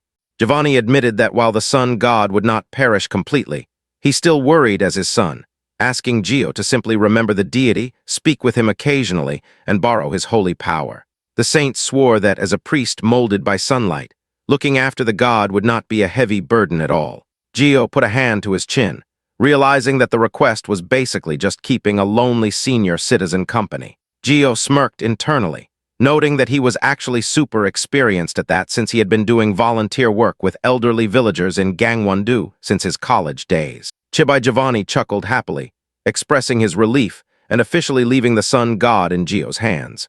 Gio shrugged under his dark cloak, asking if there was anything else Giovanni wanted, wondering if looking after a literal deity was not burdensome enough. Giovanni smiled softly, looking off into the distance as a ghostly, translucent tail of a giant mermaid flickered through the dark blue ocean waters, whispering the name Arya. Gio looked intrigued, asking who Arya was. Giovanni's expression turned deeply melancholic as he revealed that Arya was his beloved student, dropping a heartbreaking final plea for Gio to bring her life to a merciful end. a visual of an entire flooded, sunken civilization, submerged beneath dark ocean waves, faded out, returning the scene to Jio's sunlit cottage in the living realm. Honey rested on the bed sheet as Jio opened his eyes, returning to his physical body just as a golden system notification bell chimed, issuing Giovanni's official dual quest to communicate with the sun god and deliver a merciful ending to the Little Mermaid. Honey fluttered its wings in panic as Jio suddenly curled up in bed, shivering violently while clutching his chest in sheer agony. Dark text panels described an unbearable, flesh-tearing cold ripping through his body, making the painter wonder whose agonizing sensation he was experiencing. A system window popped up, displaying a mere 1% assimilation rate, while corrupting purple miasma exploded out of Jio's portrait frame in the real-world gallery. Back in the mental world, Giovanni was doubled over in cold sweat, enduring the exact same agonizing flesh-tearing pain while lying to himself that he was fine. Flashbacks revealed Giovanni on a stormy shore, desperately embracing a terrifying, feral mermaid monster with jet-black skin and razor-sharp fangs, showing the immense sacrifice he made for his student. Tears streamed down Giovanni's face, but as his soul merged into Jio's portrait, the saint smiled through his suffering, declaring internally that he had zero regrets and was truly happy. Meanwhile, out in the dark city streets at night, flickering street lamps illuminated a mysterious figure in black heels and a long white dress walking down the sidewalk, whispering to her companion that there was a sun everywhere in this strange place. Late that night at the Collector Guild headquarters, Guild leader Seo Jio sat at his laptop, glowing yellow eyes glinting with a devious smirk as he finished typing a new official guild announcement. Satisfied with his preventive measure, Seo posted the notice across the company network, explicitly instructing all staff members that the man in the black cloak was named Jio, an official dawn shift employee whose identity should never be questioned. The notice added that staff could freely exchange names with Jio and give him gifts, provided they received a proper requital in return. The next morning, the massive Collector Guild skyscraper buzzed with intense chatter as employees gathered around their phones in total shock. Curators and elite hunters whispered nervously in the corridors, pointing out that they had never seen such a bizarre staff notice before. Two elite hunters checked their phones with sweating faces, realizing that the mysterious man in the black cloak mentioned in the notice was the exact same terrifying ghost entity from the recent guild rumors, nervously questioning whether this Jio guy was actually a human being or a monster.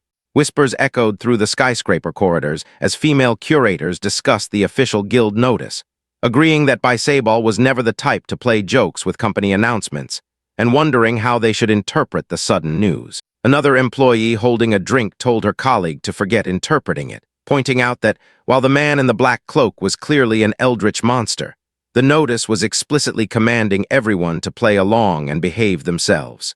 Sweat dripped down a green-haired staff member's face as employees across the building checked the notice on their phones in total silence. A male curator let out a heavy sigh, complaining that digging into the ghost rumor would only dump extra work onto his plate. A staff member with a folder joked that if extra work came up, at least they would get paid sweet overtime money, but his female colleague immediately shot that down, declaring she would rather not get paid at all so she could go home on time to walk her dog Choco. Nearby, a security guard in sunglasses explained the situation to his partner, calling Jio a literal Schrödinger's human, and reasoning that since the ghost commotion originated from the portrait on basement floor 5, Guild leader Seo must have concluded it was safe to leave him alone. The guard spoke into his walkie-talkie, telling everyone to just follow the rules so they would not ruin their own lives. Office workers nodded in unanimous agreement, while a female curator nervously hugged her colleague, fretting that since the portrait was Seong-eun's responsibility, they would only have to manage it on days Seong-eun was too busy to show up. As the female staff groaned in anxiety, the security guard walked past, making a mental note to buy the poor curator's dinner sometime soon.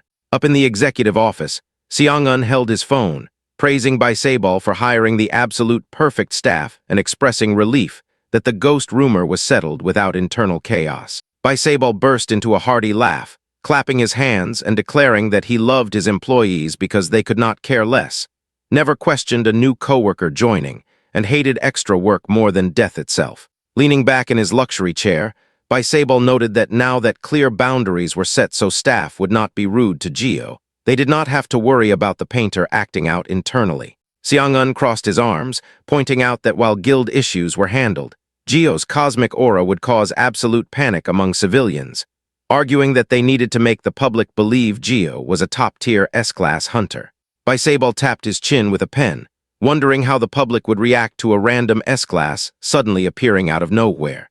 Baiseball noted that in modern society, hunters were treated like massive pop stars and national idols, meaning once word leaked, Jio's story would spread like wildfire. Seong-eun agreed, explaining that a child of the source's danger level depended entirely on the scale of their story, meaning if they forcefully shrunk Jio's lore down to a normal human hunter level, his cosmic presence would become vastly safer. A visual showed Jio's colossal cosmic silhouette shrinking down to fit a normal human frame among civilian crowds. Baiseball listened with sparkling eyes, calling the scale-shrinking theory fascinating and agreeing that if a veteran gardener like Seong-eun vouched for it, it had to be true. Seong-eun added that to prepare for any unexpected situation, he had already booked a specialized hotel designed for tamer-class hunters. Baiseball flashed his gold rings with a devious smirk, agreeing to handle any collateral damage short of a total massacre, ordering Seong-eun to make sure Jio had a great time on his sightseeing trip. Seong-eun's sweat dropped in deadpan shock at the phrase, damage short of a massacre, praying internally that Baiseball's chaotic expectations would not come true so they could finish the outing peacefully. Arriving at basement floor 5, the elevator doors chimed and slid open. Seong-eun adjusted his collar, telling himself he just had to rely on Jio's gentlemanly behavior. Walking down the silent hallway, Seong-eun arrived at the gallery, only to freeze in complete shock as he saw our boy already standing tall outside his frame in his dark cloak. Seong-eun's head spun as he realized Jio felt completely different. Jio turned around, asking politely if he kept the curator waiting, but Seong-eun stammered back that he just arrived early. Seong-eun stared in disbelief, noticing Jio's voice was completely altered, lacking its previous cosmic weight, while the suffocating rank pressure that usually crushed high-tier hunters had vanished entirely. Jio casually explained that he took a few measures, making Seong-eun blink in confusion.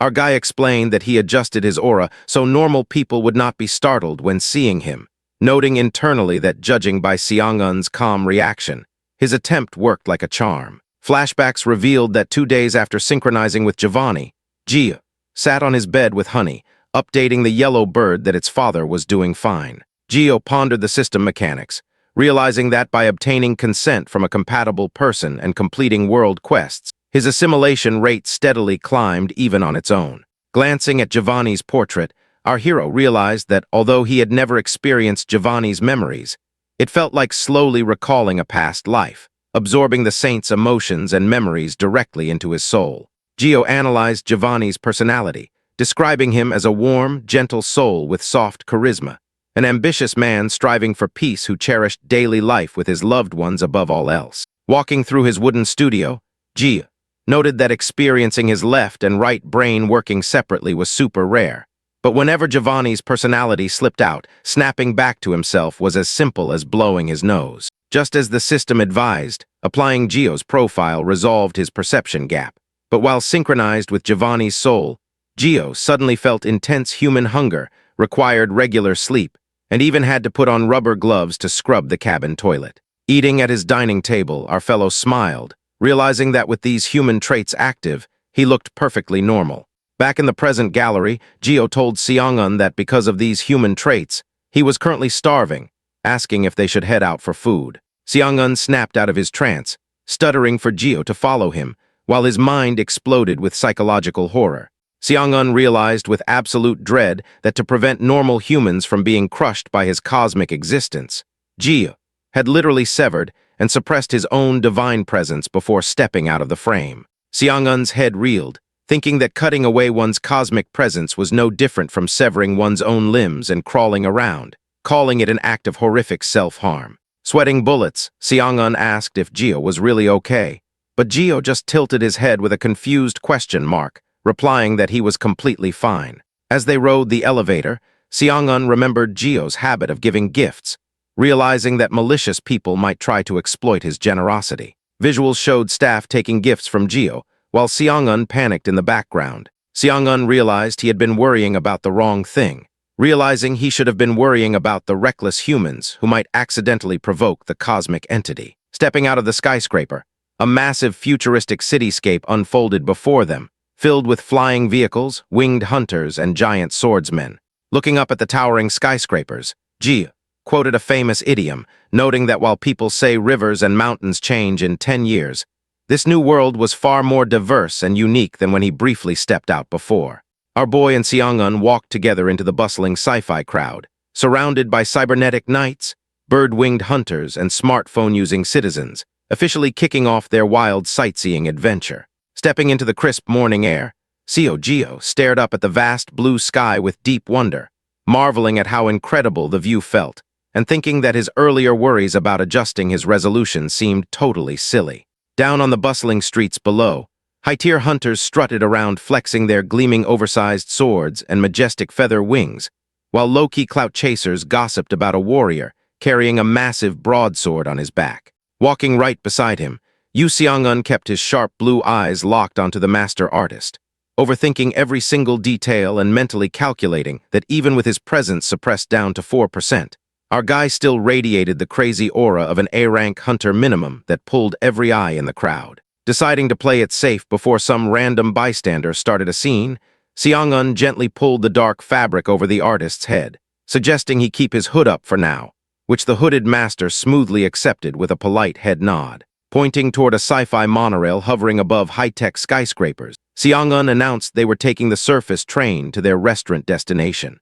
Looking up at the levitating public transport with utter fascination, the Dimension Smith mentally admitted it was a mind-blowing piece of modern tech, wondering how on earth the entire world had changed this drastically in just 31 short years. Reaching into his trench coat, Seong-eun pulled out a shimmering metallic credit card and handed it over, instructing Jio to use it for the train toll and flex it for literally anything he wanted to buy since the card carried absolutely no spending limit. Staring down at the glowing card in his trembling hands, the artist low-key panicked inside, wondering why this overthinking guide was casually handing him an infinite money cheat code that was honestly scaring him half to death. Sweating bullets at the turnstile gate, the artist nervously tapped the card against the scanner under Seong-eun's watchful eye, letting out a breath as the barrier chimed open. Boarding a glass elevator that zoomed up the side of a massive glass skyscraper, the hooded artist looked around the empty transit station, casually asking if there was a specific reason why a public train had almost 0 passengers. Seong-eun glanced back with a deadpan expression, reassuring him it was nothing complicated at all before dropping the truth bomb that the ride was simply stupidly expensive. Stepping onto the empty station platform, Jio sighed internally, realizing that regular folks could not even afford basic public transit in this modern era as they walked into a completely deserted train car together. Sitting down in the sleek aesthetic interior, the artist silently noted that capitalism was still thriving in full force, realizing the gap between the rich and the poor had grown wildly out of control over the decades. Checking his sleek luxury watch, Seong-eun broke the silence by mentioning there were usually at least 10 passengers around, but since it was currently 8:38 a.m. in the middle of a standard workday, the train was even emptier than usual. Hearing those words, Jio froze on the spot as his face turned pitch black with absolute shock, cringing in utter horror as he internally questioned if he had just heard right, and if basic human rights had completely vanished from the country, when Seong-eun casually confirmed that average work shifts started at a brutal 7 a.m. Crouching down into a dark void of existential dread, the artist mentally declared that instead of returning to human society just to become an underpaid slave to corporate capitalism, living inside a magical talking portrait forever was looking like a top-tier life choice. Trying to snap his guest out of the gloom, Seong-eun looked out the window and brought up the fish-shaped bunjiapipang pastry he had gifted him earlier, prompting a cute Chibai Jio to instantly promise a proper art payment in return, though Seong-eun quickly waved his hands to decline before explaining that street vendors sold those treats alongside hot takoyaki, fried egg bread, and savory fish cakes. Sitting side by side on the train seats, Seong-eun randomly asked if the artist even knew what a fish cake was, leaving Jio deadpan silent as the hunter began explaining, making the ancient master mentally complain that this hyperanalytical curator constantly treated him like an alien who did not even count as a fellow human being. But as Jio reflected on his ghostly portrait status, he had to admit that this misunderstanding actually worked out in his favor, since Seong-eun willingly excused his complete lack of common sense and zero money, especially now that he had a limit-free credit card sitting in his pocket, making his eyes sparkle under his hood, as he openly declared he would love to eat some street food. Looking out at the snowy cityscape, Seong-eun warned him not to get his hopes too high because street stalls were super rare these days due to strict city aesthetic regulations, adding that wealthy urban residents refused to do that kind of hard labor anyway. Watching a street vendor flip hot pastries on an iron grill, Seong-eun explained that if a formal complaint was filed against a stall, the business was instantly shut down, and if the vendor happened to be a provincial resident, they could be permanently banned from entering the city altogether. Hearing that heavy detail, Jio paused under his hood, pointing out that there seemed to be a super strict social division between city citizens and provincial outsiders. Gazing out at the towering city skyline, Seong-eun agreed with a heavy sigh, admitting it was a pretty shameful reality before pulling out his official A-rank hunter license to break down the dystopian system. He revealed that society was strictly broken down by citizen grades, where living in the city, holding a solid job, or being a hunter from B rank all the way up to S rank automatically placed someone in the top-tier first grade. Showing an official classification chart, Seong-eun explained that second grade applied to normal city dwellers with low income, third grade covered standard provincial residents, and fourth grade belonged to unregistered poor folks living in the lawless buffer zones with no official IDs. Then his voice turned deadly serious as he revealed that fifth grade was reserved for criminals and hostile red hunters, noting that fifth grade individuals were not even recognized as human beings and could legally be executed on sight by anyone. Hearing that dark rule, the hooded painter stayed silent, realizing this systemic hierarchy was not just a wealth gap, but a harsh daily reality for everyone in this world, asking Seong-eun out loud if there was a specific reason why society divided people so ruthlessly. Passing by a traditional palace estate built right next to the high-tech train line, Seong-eun explained that the strict division was built entirely around defense lines and defensive infrastructure, reminding him that dungeons could brutally rupture anywhere at any second. Arriving at a high-end, traditional restaurant, Seong-eun mentioned that uncleared monsters from the Great Cataclysm 31 years ago had permanently settled across the planet, pointing toward terrifying sky beasts, as he explained that massive monster material walls were erected around the city outer edges to withstand heavy attacks. Entering the luxurious establishment where hostesses in traditional robes greeted them, Seong-eun noted that public safety officers and elite hunters kept the inner city safe from sudden outbreaks. But because those op-defense resources were strictly limited, letting your guard down for even 1 second in the outer provinces meant instant death. Sitting down in a private dining room, Seong-eun ignited a blue magic lighter to spark a table burner, serving a sizzling plate of premium bulgogi while reassuring our hero that he picked this elite spot specifically because they never served monster meat. Sweating nervously as he looked at the feast, the artist marveled at how people actually ate monsters in this era and how common sense had been completely rewritten. But as soon as he picked up his chopsticks and took a bite of the glistening bulgogi, his eyes sparkled with pure culinary bliss, internally declaring that at least the meat was still stupidly delicious as the sole light in this dark dystopian world. After their satisfying meal, the duo headed out for a stroll along Chingyecheon Stream, where green trees flourished under an artificial greenhouse magic barrier that kept the entire walking path warm despite the winter snow outside. Pointing at the clear water, Seong-eun casually noted that anyone could enter the sanctuary except for fifth-grade criminals and hostile monsters, right when a tiny, ultra-cute bird made of soft cotton buds fluttered down onto the water surface. Catching the artist's attention, a system info window popped up to reveal the cotton bud bird was a non-hostile monster whose eggs could be spun into medical bandages. And within seconds, the adorable creature hopped right onto Jio's finger.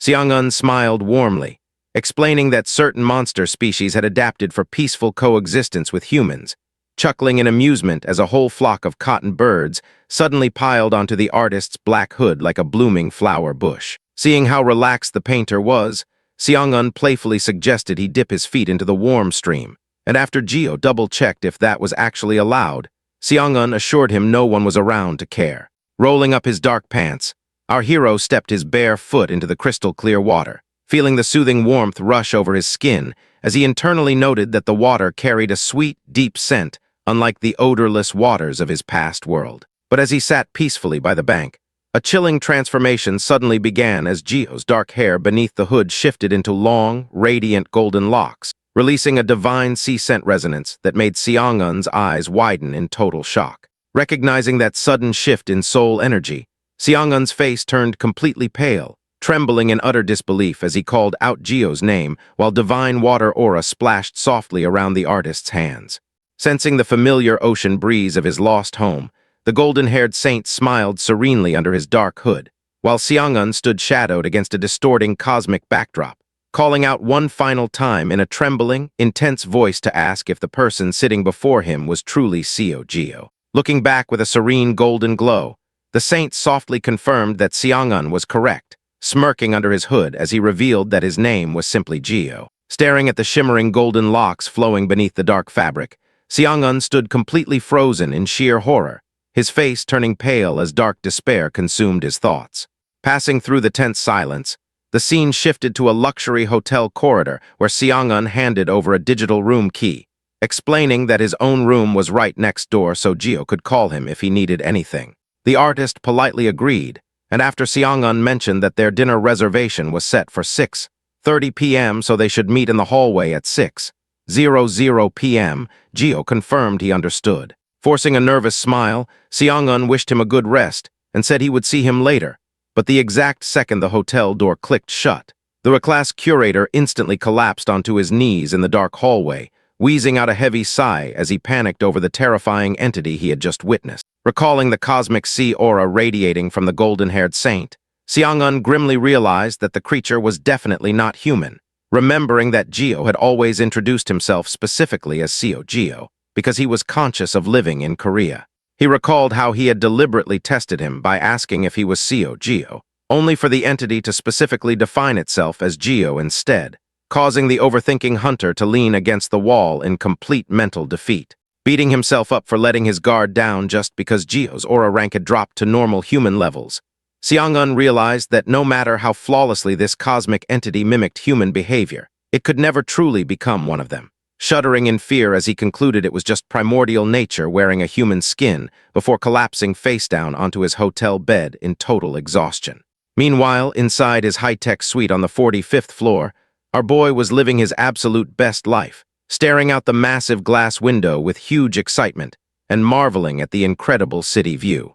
Snug inside his inner jacket pocket, Honey let out a cute gurgle, prompting the delighted artist to pat his pet gently and express how happy he was too, low-key apologizing that he could not feed the little bird since he had to sneak him inside the hotel.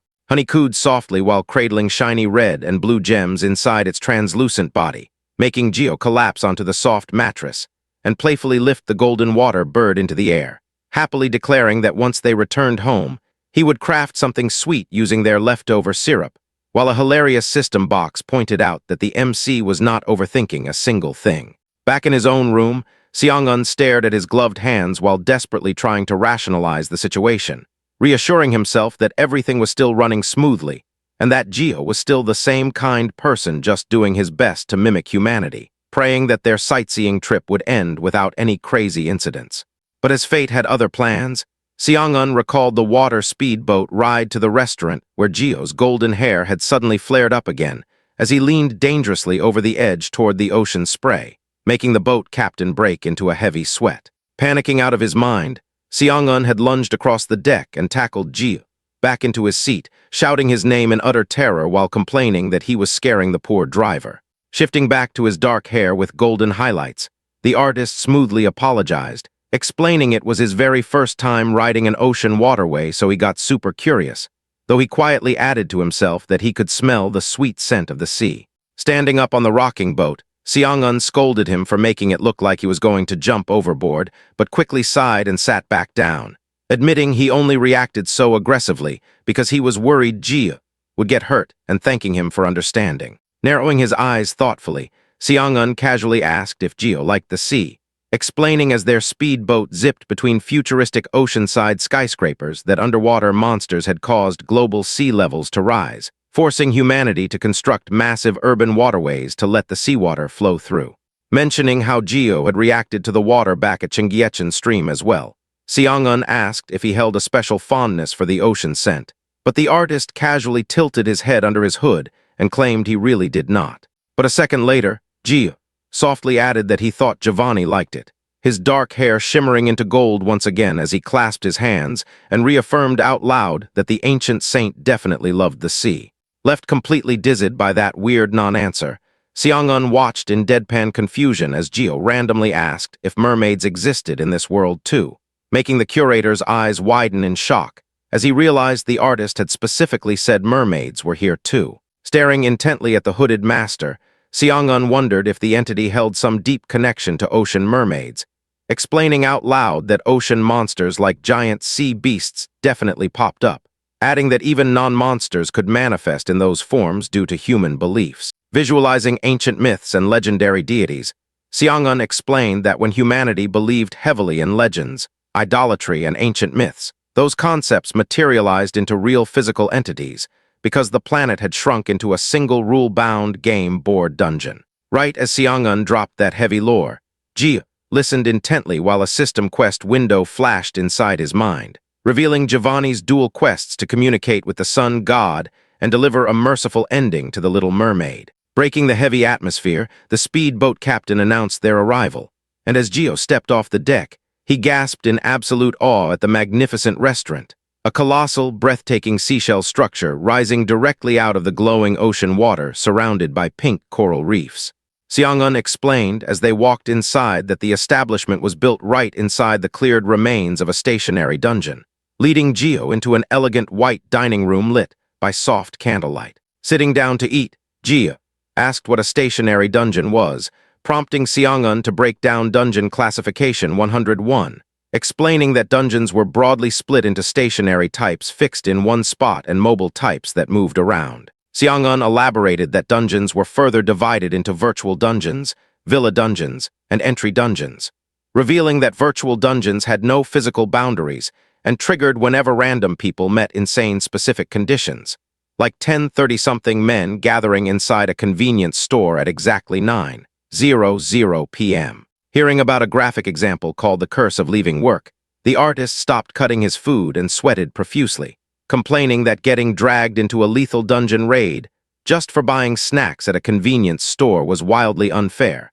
which Seong-eun affirmed was a major source of modern anxiety because virtual dungeons were super hard to detect. Shaking his head at the ridiculous scale of modern human stress, Jio took a bite of his meal as Seong-eun explained that stationary dungeons created entirely new alien terrain on Earth, revealing that the shell restaurant they were sitting in was originally a cooking-themed dungeon. Seong-eun shared a hilarious tale of how an ordinary, non-hunter chef got dragged into the raid by accident, but his godly cooking deeply moved the dungeon master, completing the quest titled The Forgotten Taste of Home with a perfect score as a skeleton boss gave a thumbs up, calling it a super touching story. Jio listened as Seong-eun added that the chef awakened a specialized chef class and was still cooking in the kitchen today at 92 years old, making our boy drop his fork in absolute shock at the age reveal, until Seong-eun clarified that awakened individuals aged super slowly, making the 92-year-old look like he was in his 50s. Dabbing his mouth with a napkin while sweating in sheer terror, the artist internally complained that while he wanted to stop being surprised by this bizarre world, forcing someone to keep grinding at their job in their 90s was nothing short of a horror movie. Continuing his lecture, Seong-eun explained that when alien terrain replaced normal geography and remained on Earth after the raid rules vanished, it became known as a villa dungeon, whereas entry dungeons were simply portal gates you stepped inside to raid another dimension like a video game. Smiling warmly after Jio nodded in full understanding, Seong-eun leaned his chin on his hand and asked how the meal tasted, triggering a sudden radiant transformation as golden locks flowed out from Jio's hood as Saint Giovanni took over with a brilliant smile. The saint happily declared the meal was not just all right, but completely wonderful, adding softly that it reminded him of dining with his cherished students, leaving Seong-eun silent for a brief second before he closed his eyes with a gentle smile and expressed how glad he was that his guest enjoyed it. But as other restaurant diners whispered about the duo in the background, Seong-eun sweated with a forced polite smile, internally pleading with Jio to pay attention to his surroundings and act more social so they could leave before drawing more attention. Folding his hands neatly, Seong-eun suggested out loud that they head over to Gyeongbokgung Palace next, hyping it up as an absolute must-see destination for sightseeing in Seoul. Hearing the palace name, Gio's black hair instantly restored itself under his hood, as Giovanni's lingering memories brought back fond field trips with his former students, making the artist wonder if those children were doing well in this strange world, before looking at Seong-eun with a warm, gentle smile, and declaring he was genuinely looking forward to it. Arriving at the illuminated grounds of Gyeongbokgung Palace under the starry night sky, the palace staff warmly called out, encouraging the hunters to visit them again soon. Both men stepped out dressed to the nines in traditional Korean hanbok, with Seong-eun rocking a stylish blue robe and Ji sporting a dark silk embroidered outfit complete with a traditional gat hat, making Seong-eun compliment how good it looked on him, to which the artist politely bowed his thanks while nearby tourists gossiped among themselves about who the mystery handsome guest could be. Adjusting his silk robes, our boy felt a wave of nostalgia wash over him, mentally recalling how back in his original life he was always busy guiding student field trips whenever he visited the palace, so he never actually got to wear a hanbok himself. He remembered how tough it was dealing with bored kids complaining about the tour, though dressing them up in traditional attire and taking photos was genuinely fun, marveling at how much this ancient place had changed for the better, as glowing magical ribbon spirits drifted through the night air above the courtyard roofs. Calling out to Seong-eun, the artist pointed at the shimmering mask spirits floating above the buildings and asked what they were called, prompting the curator to turn with a surprised look and explain that they were living fairy tales born from stories. Watching the glowing ribbon entities weave through the crowd of visitors, Seong-eun asked if this was Gio's first time seeing them in a tourist area, noting that children of the source rarely hung around public sightseeing spots, which made Gio remember that Seong-eun had brought up that same phrase before. Handing over a piping hot Korean corn dog loaded with crispy potato chunks and dripping with ketchup and mustard, Seong-eun listened as Gio took the treat and asked for a deeper breakdown of what the child of the source actually meant. Seong-eun explained as they strolled that when he previously introduced the gardener role, he briefly mentioned the source, which was basically the ultimate god of gods that managed cosmic balance across dimensions and operated like an overarching game system. Taking a bite of his food, the painter nodded in understanding, recognizing the concept as the system, while Seong-eun elaborated that entities born directly from the roots of the source were classified as children of the source, including fairy tale spirits that looked human on the outside, but did not think like real humans at all. Staring at a floating goblin mask spirit, Seong-eun explained that these entities were simply primordial nature mimicking specific concepts, disguising their true forms so well that nobody actually knew what they really looked like. Tucked snugly inside Gio's hanbok sash belt, Honey chirped quietly as a chibai Gio asked if regular people were unable to see these fairy tale spirits, to which Seong-eun confirmed that folks who could see them were super rare. Sipping his drink through a straw, Seong-eun shared that in the distant past no human could see children of the source at all. But after Earth was influenced by the source and dungeons started popping up, the awakening of hunters completely reshuffled the planetary ecosystem, allowing a select few individuals to perceive them. Flexing a prideful smirk while taking a sip, Seong-eun boasted that he happened to be one of those rare elite talents who could see them, prompting the deadpan artist to sip his own drink and remark that he was one too, though he mentally added he was a talent who awakened through a magic portrait.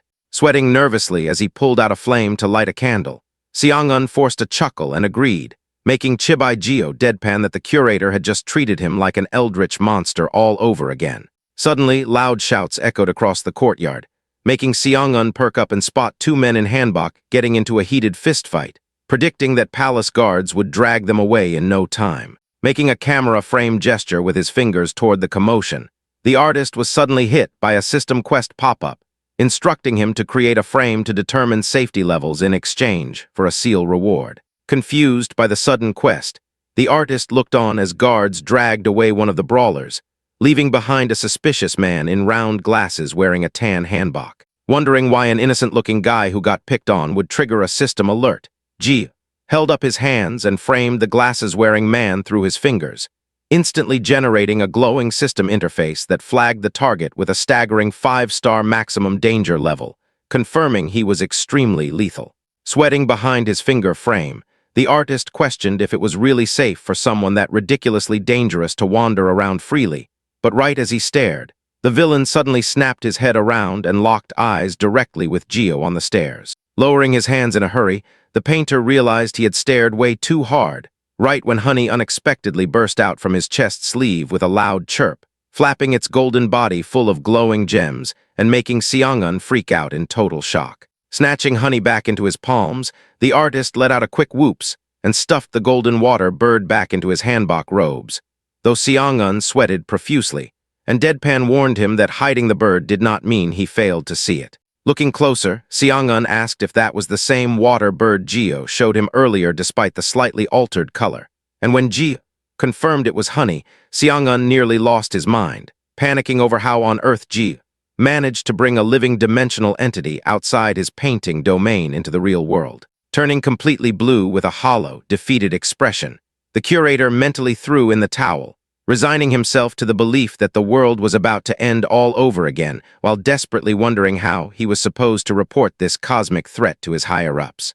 Meanwhile, the glasses-wearing villain stepped into the dark background, glaring back at the artist with a cold, sinister gaze that made Jio sweat under his gat hat, mentally admitting the guy was super scary and clearly held a grudge against him. Deciding it was best to leave before causing more trouble, the painter suggested heading back to the hotel, which Seong-un quickly agreed to, though the food-loving curator insisted on buying 3 extra cups of spicy tea deokbokki for the road, making Jio deadpan over his endless appetite. Slipping down a dark alleyway at night, the villain in glasses gritted his teeth in sheer frustration, recalling how Jio had framed him with his fingers, and admitting that even with his face covered, the hooded stranger gave him an instant bone-chilling vibe. Recognizing curator Yu Seong-un standing right next to him, the villain spit in anger, realizing the hooded guy had definitely undergone an awakening, and that his secret scanning frame skill had laid all his hidden truths completely bare for a split second. Fearing his cover was blown,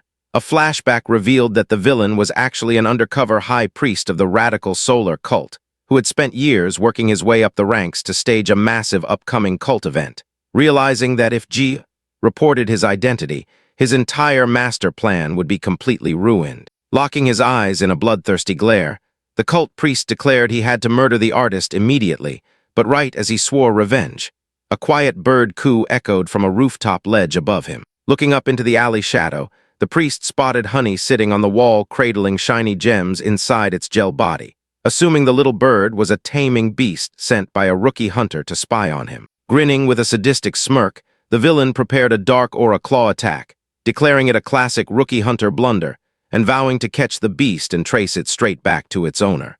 Lunging forward with full power, the cult priest slammed his dark magic claw directly onto Honey with a loud crash. But as the dust settled, he blinked in complete disbelief, finding the golden water bird completely unharmed and staring back at him with an unbothered, deadpan expression. Suddenly, Honey's gel body began to gurgle ominously, exploding with a chaotic red eldritch aura that swallowed the entire dark alleyway in terrifying cosmic pressure, leaving the villain screaming in horror as snapping jaws of dark force devoured his attack.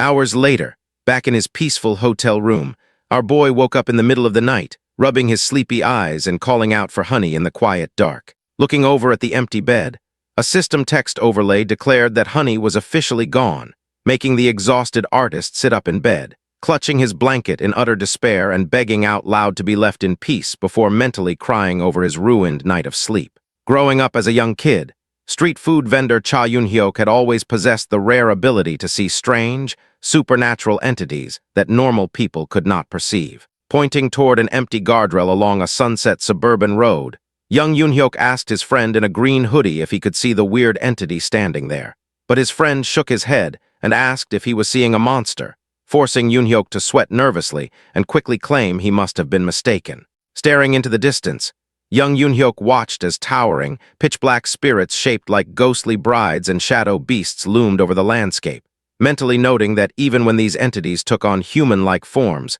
they were fundamentally different from any normal plant or animal. Watching townsfolk whisper about a local house fire that tragically burned an entire family to death inside, Yun-hyuk observed a dark shadow monster following a woman down a stairwell, realizing that while super dangerous entities occasionally caused deaths, he never felt any direct malice from them. Looking at terrifying skull-faced beasts wrapped in cloth, he understood that their mere existence posed a threat to humans, but as long as he pretended not to see them and never provoked them, he would stay completely safe. Now an adult running a cozy street food cart in the freezing winter snow, Yoon-hyuk gritted his teeth and promised himself he would keep pretending to be blind to the supernatural. Right when Honey sat perched on a nearby storm drain, cooing quietly with glittering gems tucked inside its translucent body. Suddenly, a dark voice called out from the shadows, making Yoon-hyuk sweat in pure terror, as an official system window identified him as third-grade citizen Cha Yoon-hyuk, a hardworking brother supporting his F-class hunter sister Cha A-ra and his awakened priest sibling Cha I-sol. Stepping out from the snowy darkness, a dark hooded figure stood right in front of his cart with an ominous aura lingering around his feet, casually asking how much a bag of fish bread cost, making Yoon-hyuk realize that avoiding the supernatural was no longer an option. Screaming internally in total panic, the vendor could not believe the terrifying entity had actually spoken English and asked for the price, mentally sweating that he had never seen a monster mimic humanity so flawlessly before. Forcing out a shaky voice, Yoon-hyuk stuttered that a bag of 10 bunjia pang cost 5,000 won, prompting Jio to ask if he accepted credit cards. Shaking in his boots, Yoon-hyuk replied that cash was preferred but cards were fine, making the hooded artist pull out an unlimited gold credit card while Honey snuggled inside his cloak, making the vendor internally panic and wonder if refusing the payment would get him instantly murdered on the spot. Trembling as he took the gold card, Yoon-hyuk nervously mentioned he was just about to pack up his stall, so he would have to make a fresh batch from scratch if Jio was willing to wait, to which our boy calmly agreed. Swiping the card through his reader with a crisp beep, Yoon-hyuk was stunned that the transaction went through perfectly, wondering if the entity stole the card, or if a monster was even capable of using human finance, looking over at Jio and wondering if the person carrying a glowing bird was actually a high-tier tamer. But as he flipped the hot fish pastries on his iron grill, Yoon-hyuk felt the exact same bone-chilling vibe from Jio as the horrific entities from his childhood, especially when looking at the golden water bird in his cloak. In Yoon-hyuk's eyes, a giant multi-eyed eldritch bird monster loomed behind Honey, making him internally scream that its cute appearance was a complete fake act designed to hide a super-lethal threat. Handing over the warm paper bag of bunjia pang, Yoon-hyuk told him here was his order, prompting Jio to thank him politely before reaching into his pocket and pulling out a massive, sparkling diamond gem to hand over as a gift. Gasped in absolute shock, Yoon-hyuk watched as the artist placed the sparkling gem onto the wooden counter, apologizing for scaring him earlier and explaining that since he made him unpack his gear after cleaning up, he wanted him to accept the gemstone as a token of gratitude and an apology. Waving his hands in panic, Yoon-hyuk tried to refuse the ridiculously expensive gift, but the painter simply turned around and walked away into the falling snow, his dark cape fluttering as he disappeared down the empty street.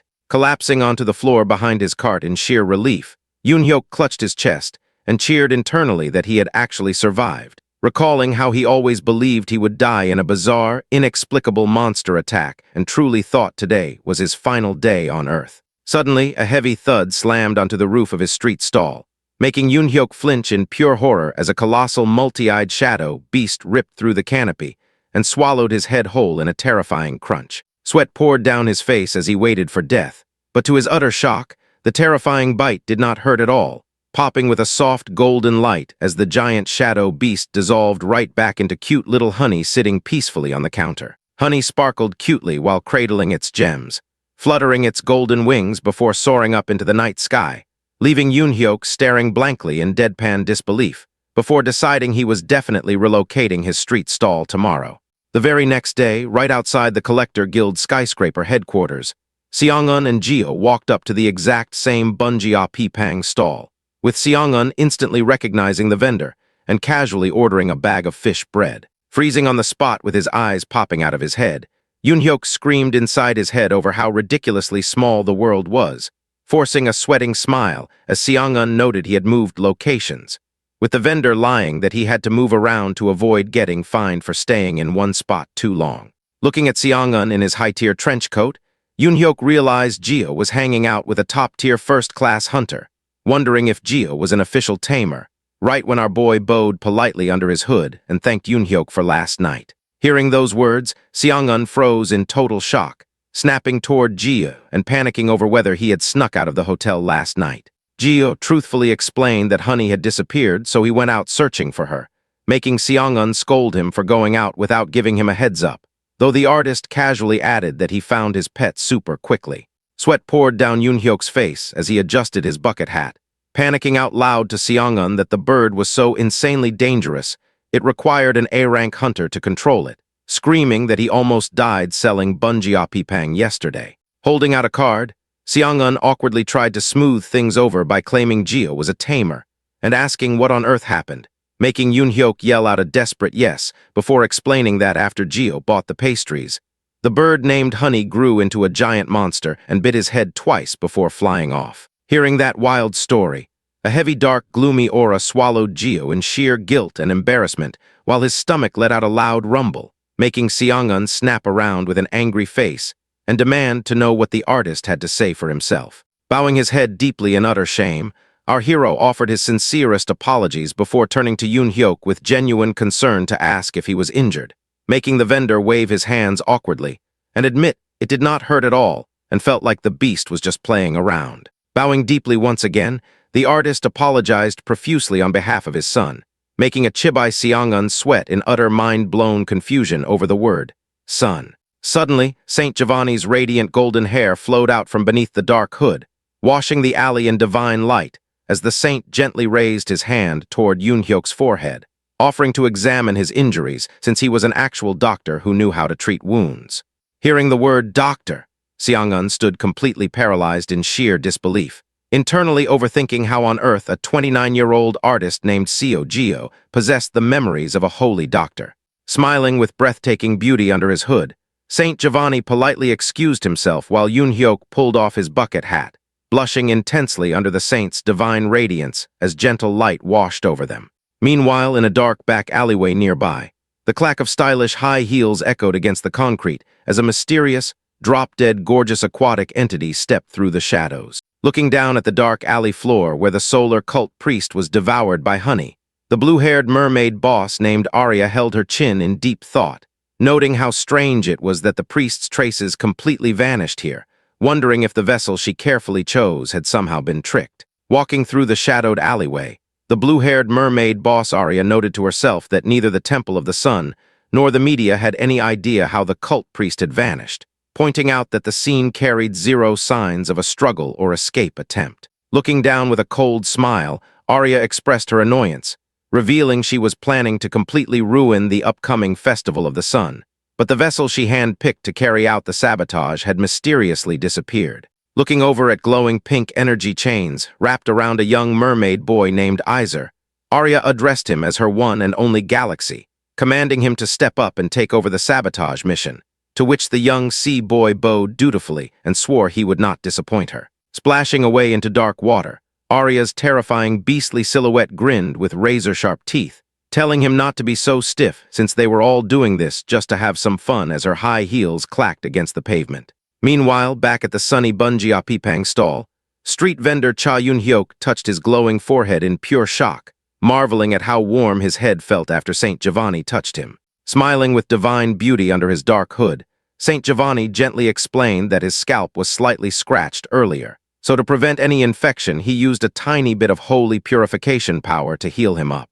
Staring at his healed forehead, Yoon-hyuk was completely mind-blown, while Seong-eun stood in the background sweating profusely in sheer horror, internally panicking over how on earth the artist was capable of casually casting high-tier divine purification magic and wondering if he would ever figure out Jio's true identity. Beaming with newfound respect, Yoon-hyuk asked if Jio was a devout religious believer, mentally admitting he had totally misjudged him before because tamers rarely served a god, praising Jio as a high-ranking hunter so powerful he mistook him for a monster, since no monster in history could cast divine holy magic. Sighing happily, the vendor concluded that anyone who could perform a solo purification ritual was a devout believer, wondering why Jio was not working as an official priest, while remembering his own youngest sibling Cha Isol, who had recently awakened as a priest.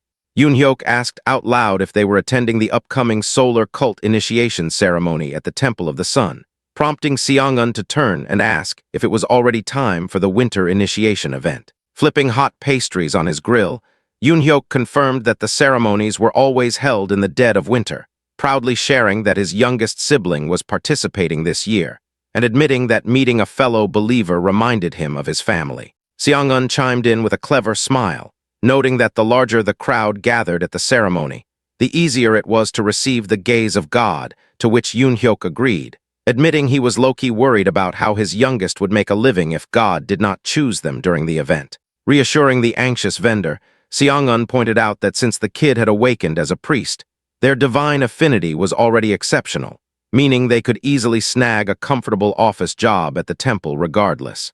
Handing over a fresh paper bag of hot bunjiapipang with a bright grin, Yoon-hyuk thanked him and encouraged them to come watch the grand ceremony, which Seong-eun happily accepted while inviting the vendor to sell his snacks in front of the Collector Guild building again. Walking down the street together, Seong-eun softly asked Jio if he was positive nothing crazy happened at dawn, to which our boy held his hot pastry and calmly shared that Honey claimed to be completely innocent, making Seong-eun internally sigh that an eldritch entity's definition of innocence definitely did not match human standards. Hearing Honey let out a tiny chirp from inside Jio's cloak, Seong-eun admitted he had no choice but to trust the little bird, pulling out his luxury key card to scan open their building door while asking if Jio planned on returning to his painting domain today. The artist gave a quiet head nod, explaining softly that while the human world had plenty of people, fun sights, and cool things to feel, he felt like he did not truly belong here, looking up at giant flying beasts in the sky and mentally complaining that this world had become way too tough and scary for a fragile, harmless portrait like him. Observing his gentle nature, Seong-eun mentally agreed that Jio was sensitive to good and evil, realizing it must be exhausting for him to manifest in the physical world at reduced power, warmly telling the artist he was glad he had fun and asking if he still wanted to watch the initiation ceremony. The painter nodded with a curious smile, so Seong-eun promised to notify him as soon as the event started, encouraging him to rest inside his painting until then. Returning to his painted cottage dimension, the artist slept for an entire day, snuggled up comfortably under his warm blankets with Honey sleeping beside his head, declaring that it was way too dangerous outside the covers. Waking up the next morning as sunlight streamed through the trees, Jio stretched lazily as a system interface displayed his assimilation rate at 14.8%. Cradling Honey in his hands, our hero noted that while he was still synchronized with Saint Giovanni, the holy feeling was much weaker inside his painting than outside, observing that his assimilation speed had dropped down to 12.8% compared to when he touched the ocean water earlier. Realizing this was a unique trait of his painted dimension, Jio concluded that even during synchronization, being inside the portrait treated him like a painting rather than a human, sitting up in bed with a cheerful thumbs-up pose and boastfully declaring that he was genuinely amazing. Turning to his golden water bird, Jio suggested they go visit the elder in the aquatic realm while bringing along a massive feast of sandwiches, making Honey gurgle in delight as Jio's system quest menu flashed his open objectives to communicate with the sun god and resolve the Little Mermaid's fate. After packing a gourmet picnic lunchbox filled with fresh ham and lettuce sandwiches, Jio walked barefoot into his art studio, gently knocking on a canvas painting of crashing ocean waves before asking if he could come in. Transforming into Saint Giovanni with radiant golden hair, the artist stepped through the glowing canvas portal while carrying a massive stack of sandwich boxes, offering a polite thank you as he emerged underwater right above a breathtaking sunken ancient city resting on the ocean floor. Hearing an ancient voice echo through the ruins remarking that the priest was quite late, Giovanni smoothly apologized, explaining he was busy sightseeing in the outside world for a bit while radiant divine light illuminated the ocean depths. Standing on a massive underwater cliff submerged in deep blue water, Giovanni marveled that he could breathe perfectly under the sea, wondering if it was because he was already deceased in this world, or because his core essence was a portrait. Realizing he was completely free from the physical rules of this world just like when he was inside his painting. Looking at soft floating lights in the water, Giovanni smiled warmly as the ancient ocean voice expressed a soft sadness, admitting it felt like losing its hometown. Opening a sandwich box underwater, Giovanni used the miracle of the sun to wrap protective air bubbles around the food, happily munching on a sandwich while air bubbles floated around his face as the sun god laughed warmly, agreeing that they could not let the delicious food get soggy. Beams of divine sun rays pierced through the deep ocean water, gently lifting a sandwich offering straight up toward the sky while Saint Giovanni bowed respectfully on the underwater cliff, wishing his father a wonderful meal as a system window flashed a huge quest completion notification for successfully communicating with the sun god.